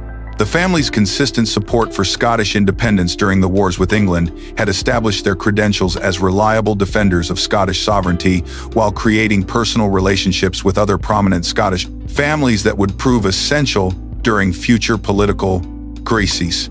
The immediate aftermath of Bruce's death witnessed renewed English efforts to exploit Scottish weakness during the royal minority as Edward III of England moved quickly to support Edward Balliol's claim to the Scottish throne, while providing military assistance designed to restore English overlordship over Scotland. Edward Balliol, son of the deposed King John Balliol, had spent decades in English exile, cultivating support among English nobles and Scottish immigrants who had lost their positions during Bruce's reign. His claim to the Scottish throne possessed legal validity based on his father's recognition as king during the 1290s, while his willingness to acknowledge English overlordship made him an attractive alternative to David II from the English perspective. The invasion of Scotland by Edward Balliol and his supporters in August 1332 marked the beginning of what historians term the Second War of Scottish Independence, a conflict that would test the institutional foundations of Bruce's kingdom while demonstrating the continuing fragility of Scottish independence in the face of sustained English pressure. Balliol's forces, supported by English military advisors and equipped with contemporary military technology, landed at Kinghorn in Fife and immediately began recruiting Scottish nobles who had grievances against the Bruce settlement or who calculated that English support offered better prospects for advancing their territorial ambitions. The Battle of Duplin Moor on August 11, 1332, resulted in catastrophic defeat for the Scottish forces led by Donald of Mar, demonstrating that the military innovations that had enabled Bruce's victories could be countered by opponents who understood Scottish tactical methods and possessed superior resources for sustained military campaigns. The engagement revealed fundamental weaknesses in Scottish military organization during the royal minority, as competing noble authorities prevented effective coordination of resistance efforts, while personal rivalries undermined the unity that had characterized Scottish military efforts during Bruce's reign. The death of numerous Scottish nobles during the battle, including the Guardian Thomas Randolph's son, eliminated experienced military leadership, while creating additional succession disputes that further fragmented Scottish resistance. Edward Balliol's coronation at Scone in September 1332 represented the temporary restoration of English overlordship over Scotland. Yet his reign demonstrated the fundamental instability of any Scottish government that depended primarily upon English military support rather than genuine Scottish acceptance. Balliol's immediate acknowledgement of Edward III as his feudal overlord and his agreement to cede substantial Scottish territories to England revealed the extent to which his kingship served English rather than Scottish interests.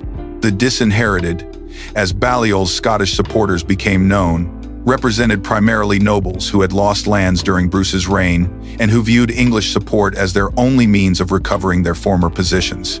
The resistance to Balliol's rule began almost immediately, led by Scottish nobles who remained loyal to David II and who recognized that Balliol's kingship threatened the independence that had been secured through decades of warfare and sacrifice.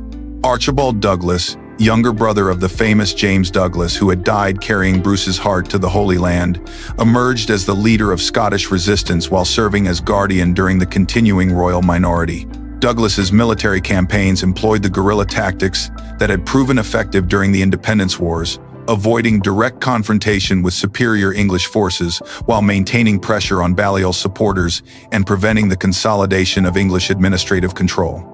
The complex military situation that developed during 1333 involved multiple competing authorities claiming legitimate control over different Scottish territories, creating conditions of civil war that devastated the Scottish economy while preventing effective resistance to English expansion.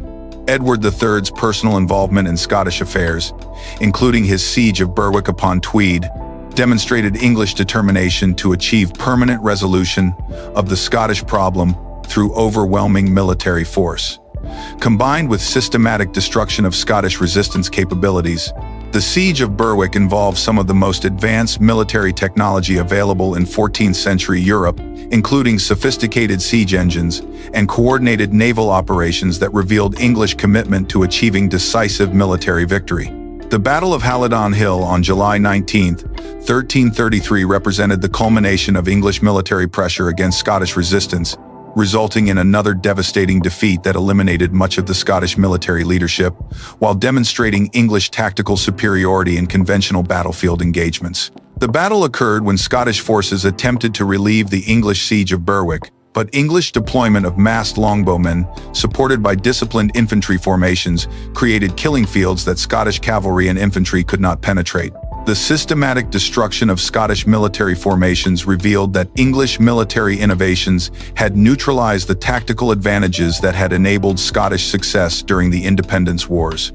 The aftermath of Halidon Hill forced David II into French exile while leaving Scotland under effective English occupation. Yet the systematic brutality of English administrative policies gradually created conditions that would enable renewed Scottish resistance. Edward III's appointment of English administrators throughout Scotland, combined with policies that favored English settlers over Scottish populations, generated widespread resentment that provided recruiting opportunities for resistance movements. The confiscation of Scottish lands for redistribution to English supporters eliminated the economic foundations that had enabled Scottish noble families to maintain their traditional positions, creating desperate circumstances that encouraged participation in resistance activities regardless of the military risks involved. The young David II's exile at the French court of Philip VI provided him with exposure to continental European governmental practices and military innovations, while ensuring his survival during the period of English occupation. The French alliance, originally established during Robert the Bruce's reign, proved crucial for maintaining Scottish independence claims while providing diplomatic support that prevented international recognition of English conquest. French military assistance, including the provision of professional soldiers and advanced military equipment, would prove essential for the eventual restoration of Scottish independence. While French diplomatic pressure complicated English efforts to achieve international recognition of their Scottish conquests, the gradual recovery of Scottish resistance during the mid-1330s reflected both the effectiveness of guerrilla warfare tactics and the growing unpopularity of English occupation policies among Scottish populations who had initially accepted English rule as preferable to continued warfare. Scottish resistance leaders, including Robert Stewart and other nobles who had remained in Scotland, developed networks of support that extended throughout Scottish society while maintaining communication with David II's court in exile. These resistance networks employed traditional Highland tactics of rapid movement and surprise attacks while avoiding direct confrontation with superior English forces, gradually wearing down English administrative control while preparing for the eventual return of legitimate Scottish royal authority. The return of David II to Scotland in 1341 marked the beginning of a new phase in Scottish political development, as the 18-year-old king brought with him French military advisors and continental European governmental innovations while possessing personal experience of exile that had strengthened his commitment to Scottish independence. David II's early reign demonstrated remarkable military and diplomatic skill as he successfully coordinated resistance activities throughout Scotland, while maintaining the French alliance that provided essential international support. His military campaigns during the early 1340s systematically recaptured English-held positions, while demonstrating Scottish ability to conduct sustained military operations against English occupation forces. However, David II's capture at the Battle of Neville's Cross in October 1346 created another extended period of royal absence that would prove formative for the development of Stuart power and influence within Scottish politics. The battle occurred when David II led a Scottish invasion of northern England designed to support French military objectives during the 100 Years' War. But English forces, commanded by experienced military leaders, achieved decisive victory that eliminated much of the Scottish military leadership while capturing the Scottish king himself. David II's 11-year captivity in England would create unprecedented opportunities for Robert Stewart to establish his position as effective ruler of Scotland while developing the political and administrative skills that would enable his eventual succession to the throne. Robert Stewart's regency during David II's captivity demonstrated remarkable political acumen and administrative capability as he successfully maintained Scottish independence while managing the complex diplomatic negotiations necessary to secure the king's eventual release. Stewart's approach to governance emphasized cooperation with existing Scottish institutions rather than revolutionary change, building support among Scottish nobles through careful distribution of patronage and territorial grants, while maintaining the military preparedness necessary to resist English territorial ambitions. His success in preserving Scottish independence during this critical period established his credentials as an effective ruler while strengthening his position as heir presumptive to the childless David II. The development of distinctly Scottish cultural institutions during this period reflected both the kingdom's growing confidence in its independence and the influence of continental European cultural developments that Scottish nobles had encountered through military service and diplomatic missions. The establishment of Scotland's first university at St. Andrews in 1413 represented a crucial milestone in Scottish intellectual development, providing the kingdom with indigenous educational capabilities that reduced dependence upon English and continental European institutions while creating opportunities for Scottish scholars to contribute to broader European intellectual developments. The university's foundation reflected papal recognition of Scottish independence while demonstrating Scottish commitment to participating in the broader European scholarly community. The University of St. Andrews was established through the efforts of Henry Wardlaw, Bishop of St. Andrews, whose extensive continental European connections enabled him to secure papal approval while recruiting distinguished scholars who could provide the university with immediate academic credibility. The institution's curriculum reflected contemporary European educational practices while incorporating elements specifically designed to serve Scottish governmental and ecclesiastical needs. The university's emphasis on theology, law, and liberal arts provided Scottish students with educational opportunities that had previously required expensive and dangerous travel to foreign institutions while creating a trained administrative class that could serve Scottish governmental needs. The flourishing of Scottish literature during the late 14th and early 15th centuries reflected both the kingdom's political stability and the cultural confidence that accompanied successful resistance to English domination. John Barbour's epic poem The Bruce, completed around 1375, provided Scottish audiences with a heroic narrative of their recent struggle for independence, while establishing literary precedents that would influence Scottish cultural development for centuries. The poem's sophisticated use of vernacular Scots, rather than Latin or French, demonstrated growing confidence in indigenous Scottish cultural expression while making heroic literature accessible to broader Scottish audiences who lacked classical education. The development of Scottish vernacular poetry during this period involves systematic adaptation of continental European literary forms to Scottish themes and linguistic patterns, creating distinctive cultural products that reflected both Scottish political experiences and broader European literary influences. Scottish poets, including Robert Henryson and William Dunbar, developed sophisticated verse forms that combined traditional Celtic literary techniques with innovations borrowed from French and English poetry, creating works that demonstrated Scottish participation in broader European cultural developments while maintaining distinctive national characteristics. The architectural achievements of this period, including the construction of magnificent stone castles and religious buildings throughout Scotland, reflected both the kingdom's economic prosperity and the influence of continental European architectural developments on Scottish building practices. The reconstruction of major Scottish castles, according to the latest European military architectural principles, demonstrated Scottish ability to adapt international innovations to local conditions while providing secure bases for royal administration and military operations. These construction projects required coordination of skilled craftsmen, imported materials, and substantial financial resources that testified to Scotland's economic recovery following the devastation of the Independence Wars. The internal dynastic struggles that characterized the later Stewart period reflected both the success of the dynasty in establishing its legitimacy and the complex succession arrangements that had developed during the transition from Bruce to Stewart rule. Robert II's accession in 1371, following David II's death without legitimate heirs, represented the peaceful transfer of power between dynasties. Yet the new king's advanced age and the large number of his legitimate and illegitimate children created potential sources of future succession disputes. The systematic legitimization of Robert II's children through papal dispensation resolved immediate legal complications, while establishing multiple lines of Stewart descent that would influence Scottish politics for generations. Robert II's reign demonstrated both the strengths and weaknesses of Stewart governance, as his extensive family connections provided the dynasty with broad support throughout Scottish society, while creating competing claims to royal authority that would complicate future successions.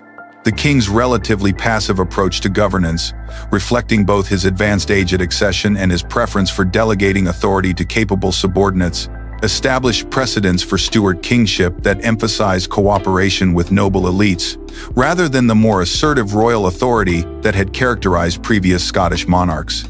The problematic reign of Robert III, who succeeded his father in 1390, revealed the continuing challenges that faced Scottish royal authority despite the dynasty's successful establishment. Robert III's physical disabilities, resulting from injuries sustained before his accession, limited his ability to provide effective personal leadership, while creating opportunities for competing noble factions to pursue independent policies that undermined royal authority. The king's reliance upon his brother Robert, Duke of Albany, for governmental administration created a virtual regency that would persist throughout much of the reign, while establishing Albany as a major power in Scottish politics.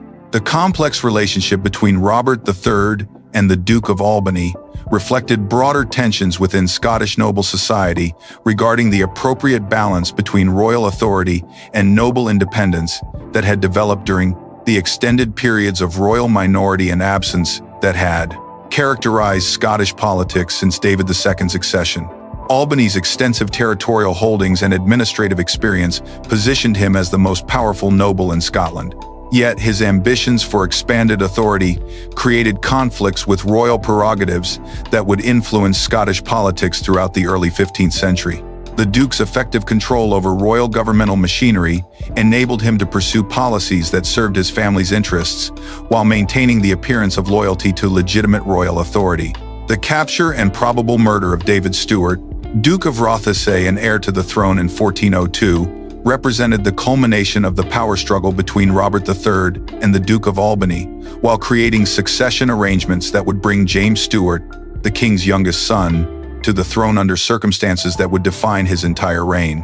Rothesay's death, officially attributed to illness but widely suspected to result from Albany's machinations, eliminated the most direct threat to Albany's continued dominance while creating opportunities for the Duke to extend his influence over the eventual succession.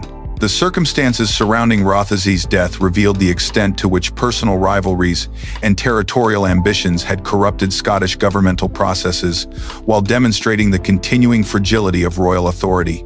Despite the Stewart dynasty's apparent consolidation of power, James I's capture by English pirates in 1406, while traveling to France for his education, created the most extended period of royal absence in Scottish history, as the 12-year-old prince would remain in English captivity for 18 years, while Scotland was governed by regents whose authority derived from necessity rather than legitimate royal appointment.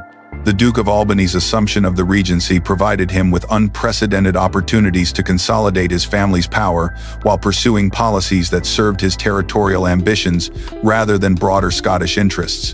Albany's long regency demonstrated both his administrative capabilities and his willingness to subordinate royal interest to his family's advancement, creating precedents for noble independence that would complicate future efforts to restore effective royal authority.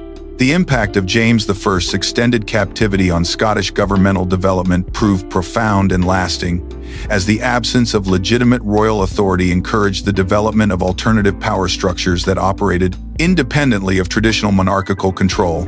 Scottish noble families developed increasingly autonomous territorial administrations while maintaining only nominal acknowledgement of royal authority, creating conditions that resembled the fragmentation that had characterized earlier periods of Scottish political development.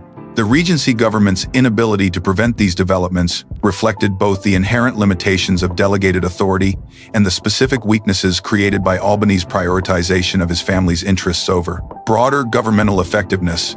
The diplomatic implications of James I's captivity extended far beyond immediate governmental challenges to encompass fundamental questions about Scotland's international relationships and its ability to maintain the untied independence that had been secured through previous generations of warfare and sacrifice.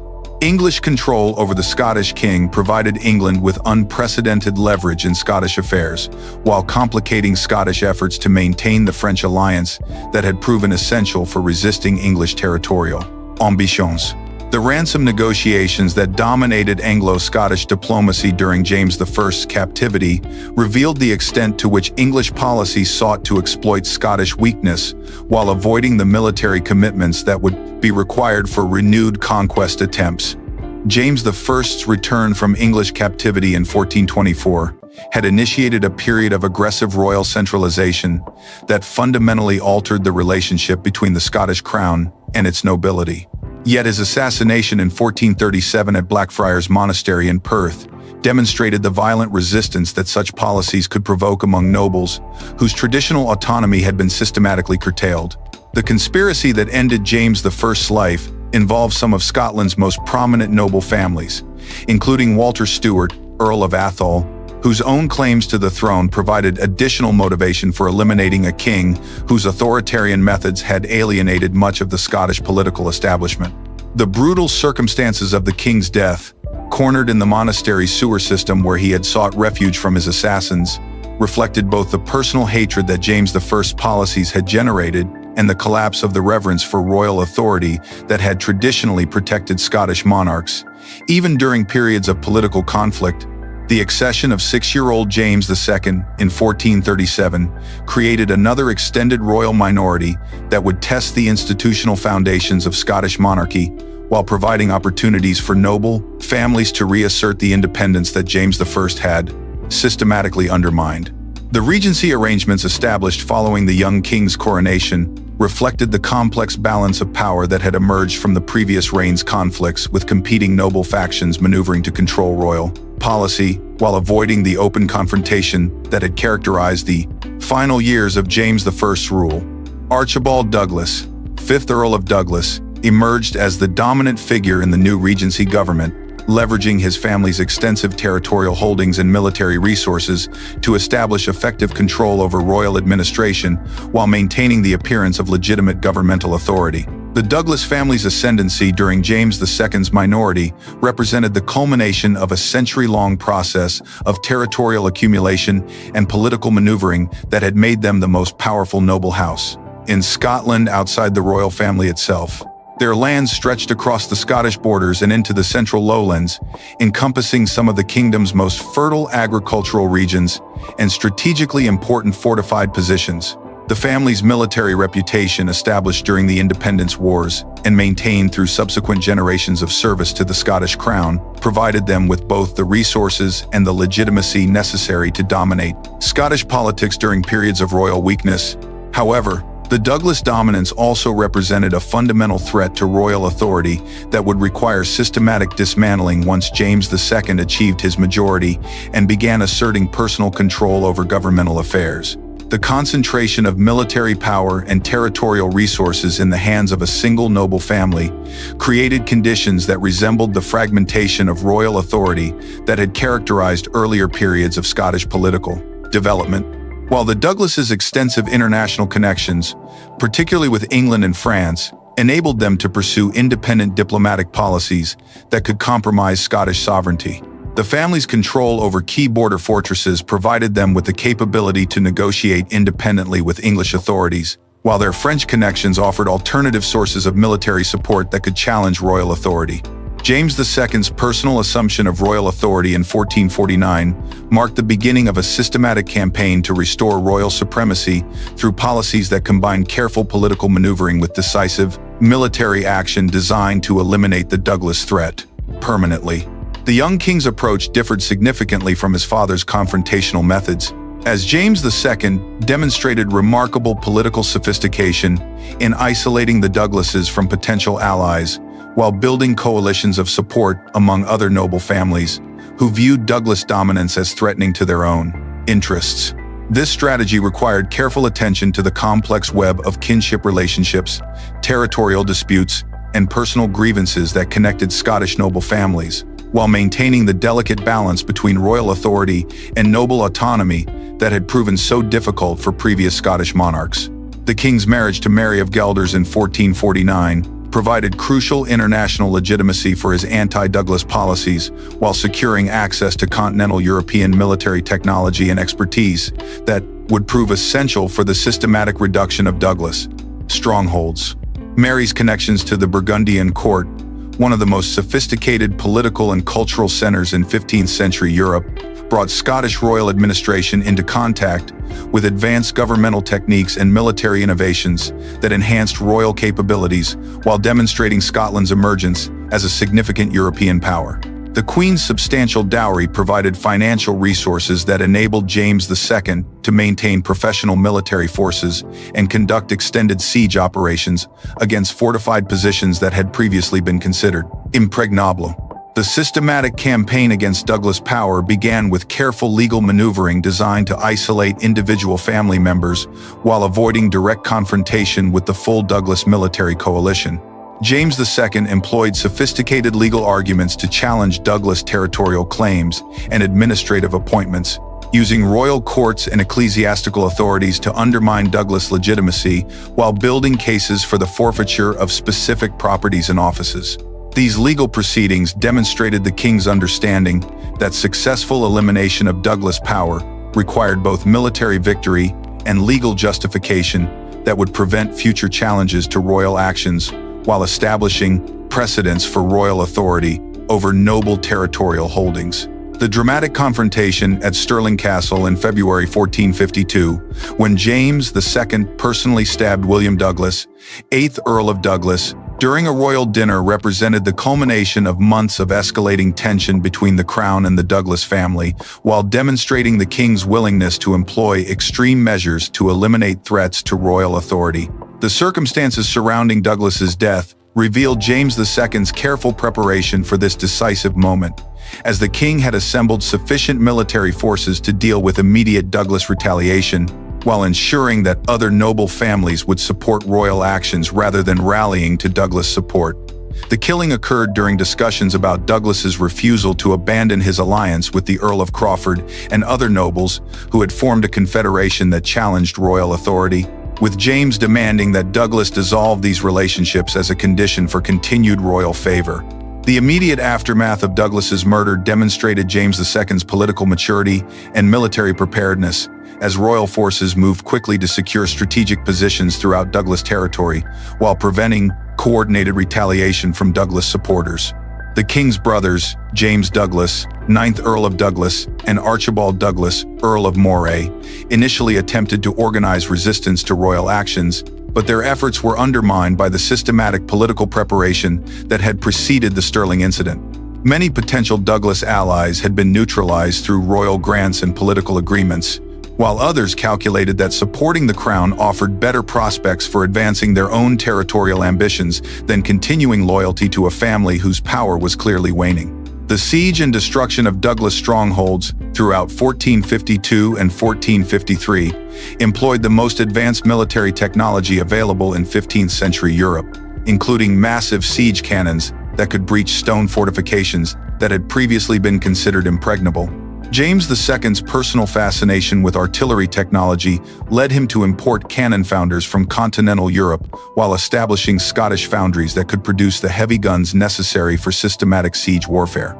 The king's collection of siege artillery, including the famous cannon Mons Meg, which still survives at Edinburgh Castle, represented one of the most advanced artillery trains in contemporary Europe and provided Scottish royal forces with decisive advantages over traditional castle defenses. The technical sophistication of James II's siege operations reflected broader European military innovations that were transforming the nature of warfare while making traditional feudal military arrangements increasingly obsolete. The massive stone walls that had protected medieval castles proved vulnerable to sustained bombardment from heavy cannons, while the enormous expense of maintaining effective artillery trains meant that only royal governments could afford the military technology necessary for successful siege warfare. These developments fundamentally altered the balance of power between royal authority and noble independence, as individual noble families could no longer maintain the military capabilities necessary to resist determined royal pressure. The systematic destruction of Douglas military power culminated in the Battle of Arkenholm in May 1455, where royal forces achieved decisive victory over the remaining Douglas coalition while capturing or killing most of the family's military leadership. The engagement demonstrated the effectiveness of royal military reforms as disciplined infantry formations, supported by artillery, achieved comprehensive victory over traditional feudal military forces that relied primarily on heavy cavalry and individual combat prowess. The battle's outcome eliminated the Douglas family as a significant political force, while providing other Scottish noble families evidence of the consequences of challenging royal authority. The forfeiture of Douglas lands following their military defeat enabled James II to implement the most comprehensive redistribution of noble property in Scottish medieval history, creating opportunities to reward loyal supporters while establishing royal control over strategically important territories that had previously operated with virtual independence. The redistribution process revealed James II's sophisticated understanding of Scottish noble politics as he carefully balanced competing claims and interests, while ensuring that no single family could accumulate the territorial resources necessary to challenge royal authority in the future. Former Douglas properties were divided among multiple recipients, with particular attention to preventing the concentration of border fortresses under single noble control that had enabled Douglas independence. The cultural and intellectual flowering that characterized James II's reign reflected both the political stability achieved through the elimination of Douglas opposition and the broader European Renaissance influences that reached Scotland through diplomatic and commercial connections. The king's patronage of arts and learning demonstrated Scottish royal participation in the cultural developments that were transforming European court life, while his support for educational institutions and scholarly activities enhanced Scotland's international reputation as a centre of learning and culture. The establishment of the University of Glasgow in 1451 provided Scotland with a second major educational institution while demonstrating royal commitment to intellectual development that could serve both governmental and ecclesiastical needs. The architectural achievements of James II's reign, including major construction projects at royal residences throughout Scotland, reflected both the kingdom's economic prosperity and the influence of continental European architectural developments on Scottish building practices. The reconstruction of Stirling Castle, according to the latest European residential architectural principles, created a royal residence that could compete with contemporary European courts while providing secure facilities for royal administration and diplomatic activities. These construction projects required coordination of skilled craftsmen from throughout Europe, imported materials, and substantial financial resources that demonstrated Scotland's capacity to undertake major cultural projects while maintaining military preparedness. James II's tragic death in August 1460 during the siege of Roxburgh Castle, killed by the explosion of one of his own cannons, eliminated one of medieval Scotland's most effective monarchs at the height of his powers, while creating another royal minority that would test the institutional foundations he had established. The circumstances of the king's death, occurring during a military campaign designed to recapture the last English-held fortress in Scotland, reflected his personal commitment to completing the territorial unification that had been a Scottish royal objective since the Independence Wars. The explosion that killed James II also eliminated several other prominent Scottish nobles, creating leadership gaps that complicated the succession arrangements while demonstrating the dangerous nature of contemporary military technology. The regency established for 8-year-old James III reflected lessons learned from previous royal minorities, as the arrangements emphasized collective leadership and institutional continuity rather than dependence upon individual noble authority that had created problems during earlier periods of royal weakness. Queen Mary of Guelders assumed a prominent role in the regency government, bringing continental European governmental experience while maintaining the international connections that had proven crucial for Scottish diplomatic and military success. The regency's emphasis on continuing James II's policies, particularly regarding the systematic strengthening of royal authority and the completion of territorial unification, demonstrated institutional maturity that had been lacking during previous Scottish royal minorities. The capture of Roxburgh Castle in 1460, completed despite James II's death during the siege, marked the elimination of the last English territorial presence in Scotland, while demonstrating Scottish military capabilities that had been developed through decades of systematic royal investment in military technology and professional forces. The successful siege employed the artillery techniques that James II had pioneered, while the systematic destruction of the castle's fortifications ensured that it could never again serve as a base for English expansion into Scottish territory. The victory completed the territorial unification that had been a Scottish royal objective since the Independence Wars, while providing tangible evidence of Scottish military superiority over English forces. James III's personal assumption of royal authority in the early 1470s revealed both the strengths and weaknesses of the governmental system that had been developed during the previous century of Stewart rule. The king's intellectual interests and cultural sophistication reflected the Renaissance influences that were transforming European court culture, yet his preference for scholarly and artistic pursuits over the military and political activities that had characterized previous Scottish monarchs created tensions with noble expectations about royal leadership. James III's patronage of humanist scholars, musicians, and artists demonstrated Scottish participation in broader European cultural developments while enhancing the kingdom's international reputation as a center of learning and artistic achievement. However, James III's apparent neglect of traditional royal responsibilities, particularly regarding military leadership and noble consultation, gradually alienated significant portions of the Scottish political establishment, while creating opportunities for noble opposition that would ultimately prove fatal to his reign. The king's preference for lowborn advisors with scholarly and artistic credentials over established noble counselors violated traditional expectations about royal consultation. While excluding powerful noble families from the governmental influence they considered their hereditary right, these policies created resentment that would eventually coalesce into organized opposition capable of challenging royal authority through military force. The complex international situation that developed during James III's reign reflected Scotland's emergence as a significant European power whose diplomatic relationships could influence broader European political developments. The king's marriage negotiations involving his siblings with European royal houses demonstrated Scottish equality with other European monarchies, while creating diplomatic opportunities that enhanced Scottish security and international standing. The proposed marriage between James III's sister Margaret and the future Richard III of England represented a dramatic reversal of traditional Anglo-Scottish hostility. While negotiations involving Scottish royal marriages with French and Scandinavian nobility reflected the kingdom's integration into European diplomatic networks, the domestic opposition that emerged during the 1480s reflected both specific grievances against James III's governmental policies and broader noble resistance to the systematic strengthening of royal authority that had characterized Stewart rule since James I's return from captivity.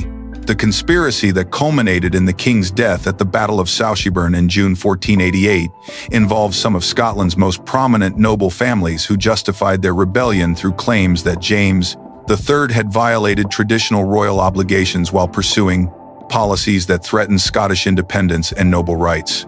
The rebels' use of the 15-year-old Prince James as a figurehead for their movement provided legal legitimacy while demonstrating their commitment to preserving monarchical institutions, even while eliminating an unacceptable monarch. James IV's succession in 1488 at age 15 marked the beginning of the most brilliant period in medieval Scottish history, as the young king combined the intellectual sophistication and cultural interests of his father with the military prowess and political acumen that Scottish nobles expected from their monarchs. James IV's early reign demonstrated remarkable maturity and political skill as he successfully reconciled the noble factions that had supported and opposed his father, while implementing policies that strengthened royal authority without generating the systematic opposition that had characterized previous reigns. The king's ability to balance competing noble interests while maintaining royal prerogatives reflected both personal political talent and institutional developments that had matured during previous Stuart reigns. The cultural achievements of James IV's reign represented the culmination of Scottish Renaissance development as royal patronage of arts, learning and architecture created cultural institutions and artistic works that rivaled contemporary European achievements while maintaining the king's court attracted scholars, artists, and intellectuals from throughout Europe, transforming Edinburgh into a cosmopolitan cultural center that demonstrated Scottish participation in broader European intellectual developments. The establishment of the Royal College of Surgeons in Edinburgh in 1505 reflected the king's interest in medical and scientific advancement, while providing Scotland with professional medical education that served both civilian and military needs.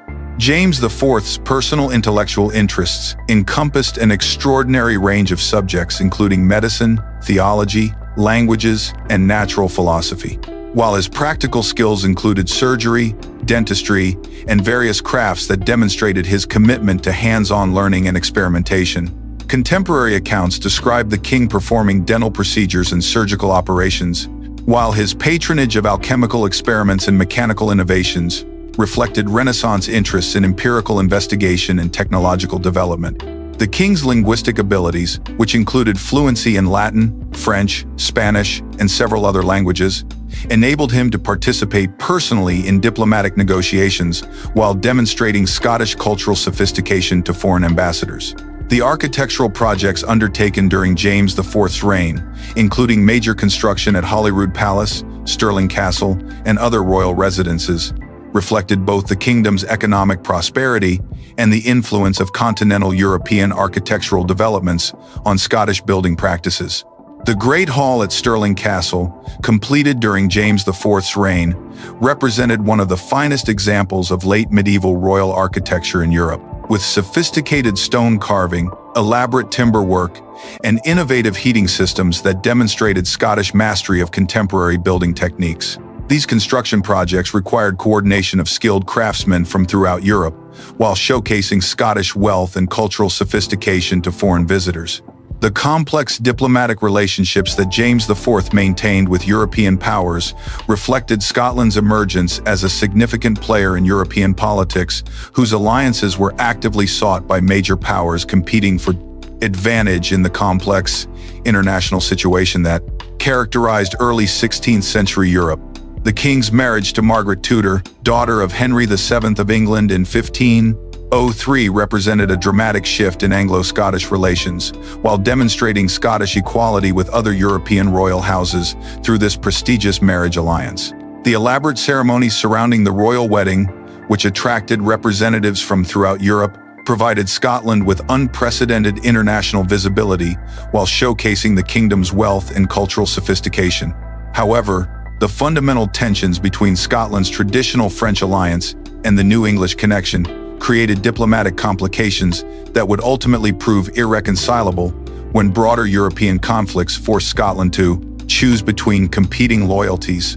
The League of Cambrai and subsequent European alliance systems placed Scotland in the difficult position of maintaining relationships with powers that were increasingly committed to military confrontation. While Scottish national interests required policies that could preserve the kingdom's independence, regardless of the outcome of broader European conflicts, James IV's attempts to balance these competing obligations demonstrated remarkable diplomatic skill. Yet the fundamental incompatibility of Scottish commitments would ultimately force the kingdom into military confrontation that would end the medieval period of Scottish history. The military preparations that characterized the later years of James IV's reign reflected both the king's personal interest in military technology and his recognition that Scotland's international commitments might require military action to maintain the kingdom's credibility as a reliable ally. The development of Scottish artillery capabilities, building upon the foundations established by James II, created one of the most advanced military forces in contemporary Europe.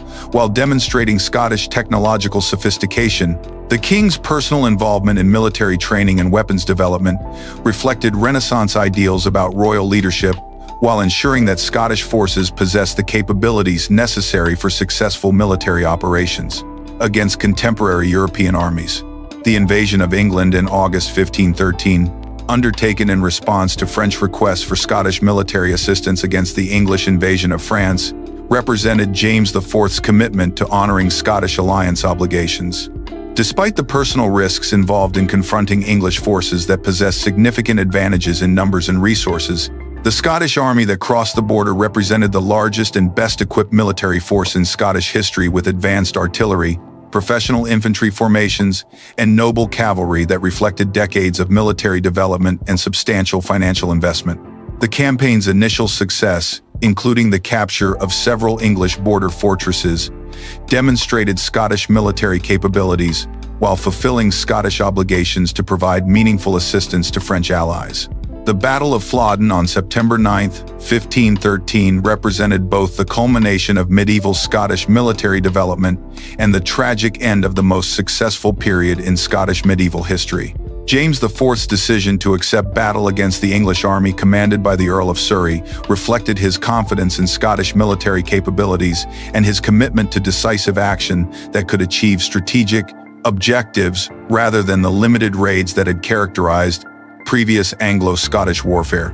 The Scottish deployment on Flodden Hill initially provided tactical advantages that enabled Scottish artillery to inflict significant casualties on English forces while demonstrating the effectiveness of Scottish military innovations.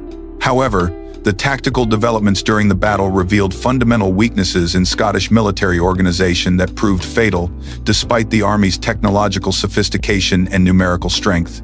The Scottish advance from their defensive positions on Flodden Hill exposed them to English tactical innovations, including the effective use of bill-armed infantry formations that proved superior to Scottish pike formations in close combat. The death of James IV during the final phase of the battle, fighting in the front ranks alongside his nobles, rather than maintaining the protected command position that contemporary military practice recommended, eliminated Scottish military leadership at the crucial moment when coordinated command might have enabled tactical recovery. The catastrophic Scottish casualties at Flodden, including the king, numerous earls, bishops, and thousands of ordinary soldiers, represented the most devastating military defeat in Scottish history, while eliminating much of the political and military leadership that had enabled Scottish success during the previous century. The battle's outcome demonstrated that Scottish military innovations, while impressive, remained insufficient to overcome English advantages in numbers and tactical organization, when circumstances forced Scotland to fight under conditions that favored English capabilities. The death of so many prominent Scottish nobles created succession crises throughout the kingdom, while eliminating the experienced leadership necessary for effective governance during the royal minority that would inevitably follow James IV's death. The immediate aftermath of Flodden marked the effective end of medieval Scotland, as the kingdom faced challenges that required adaptation to early modern political and military realities, while dealing with the leadership vacuum created by the battle's unprecedented casualties.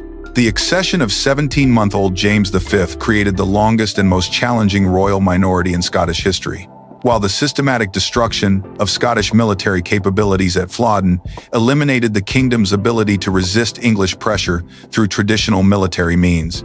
The regency arrangements established following James IV's death reflected the limited options available to surviving Scottish leaders, while the broader European political situation offered fewer opportunities for the diplomatic maneuvering that had enabled previous Scottish recoveries from military disasters.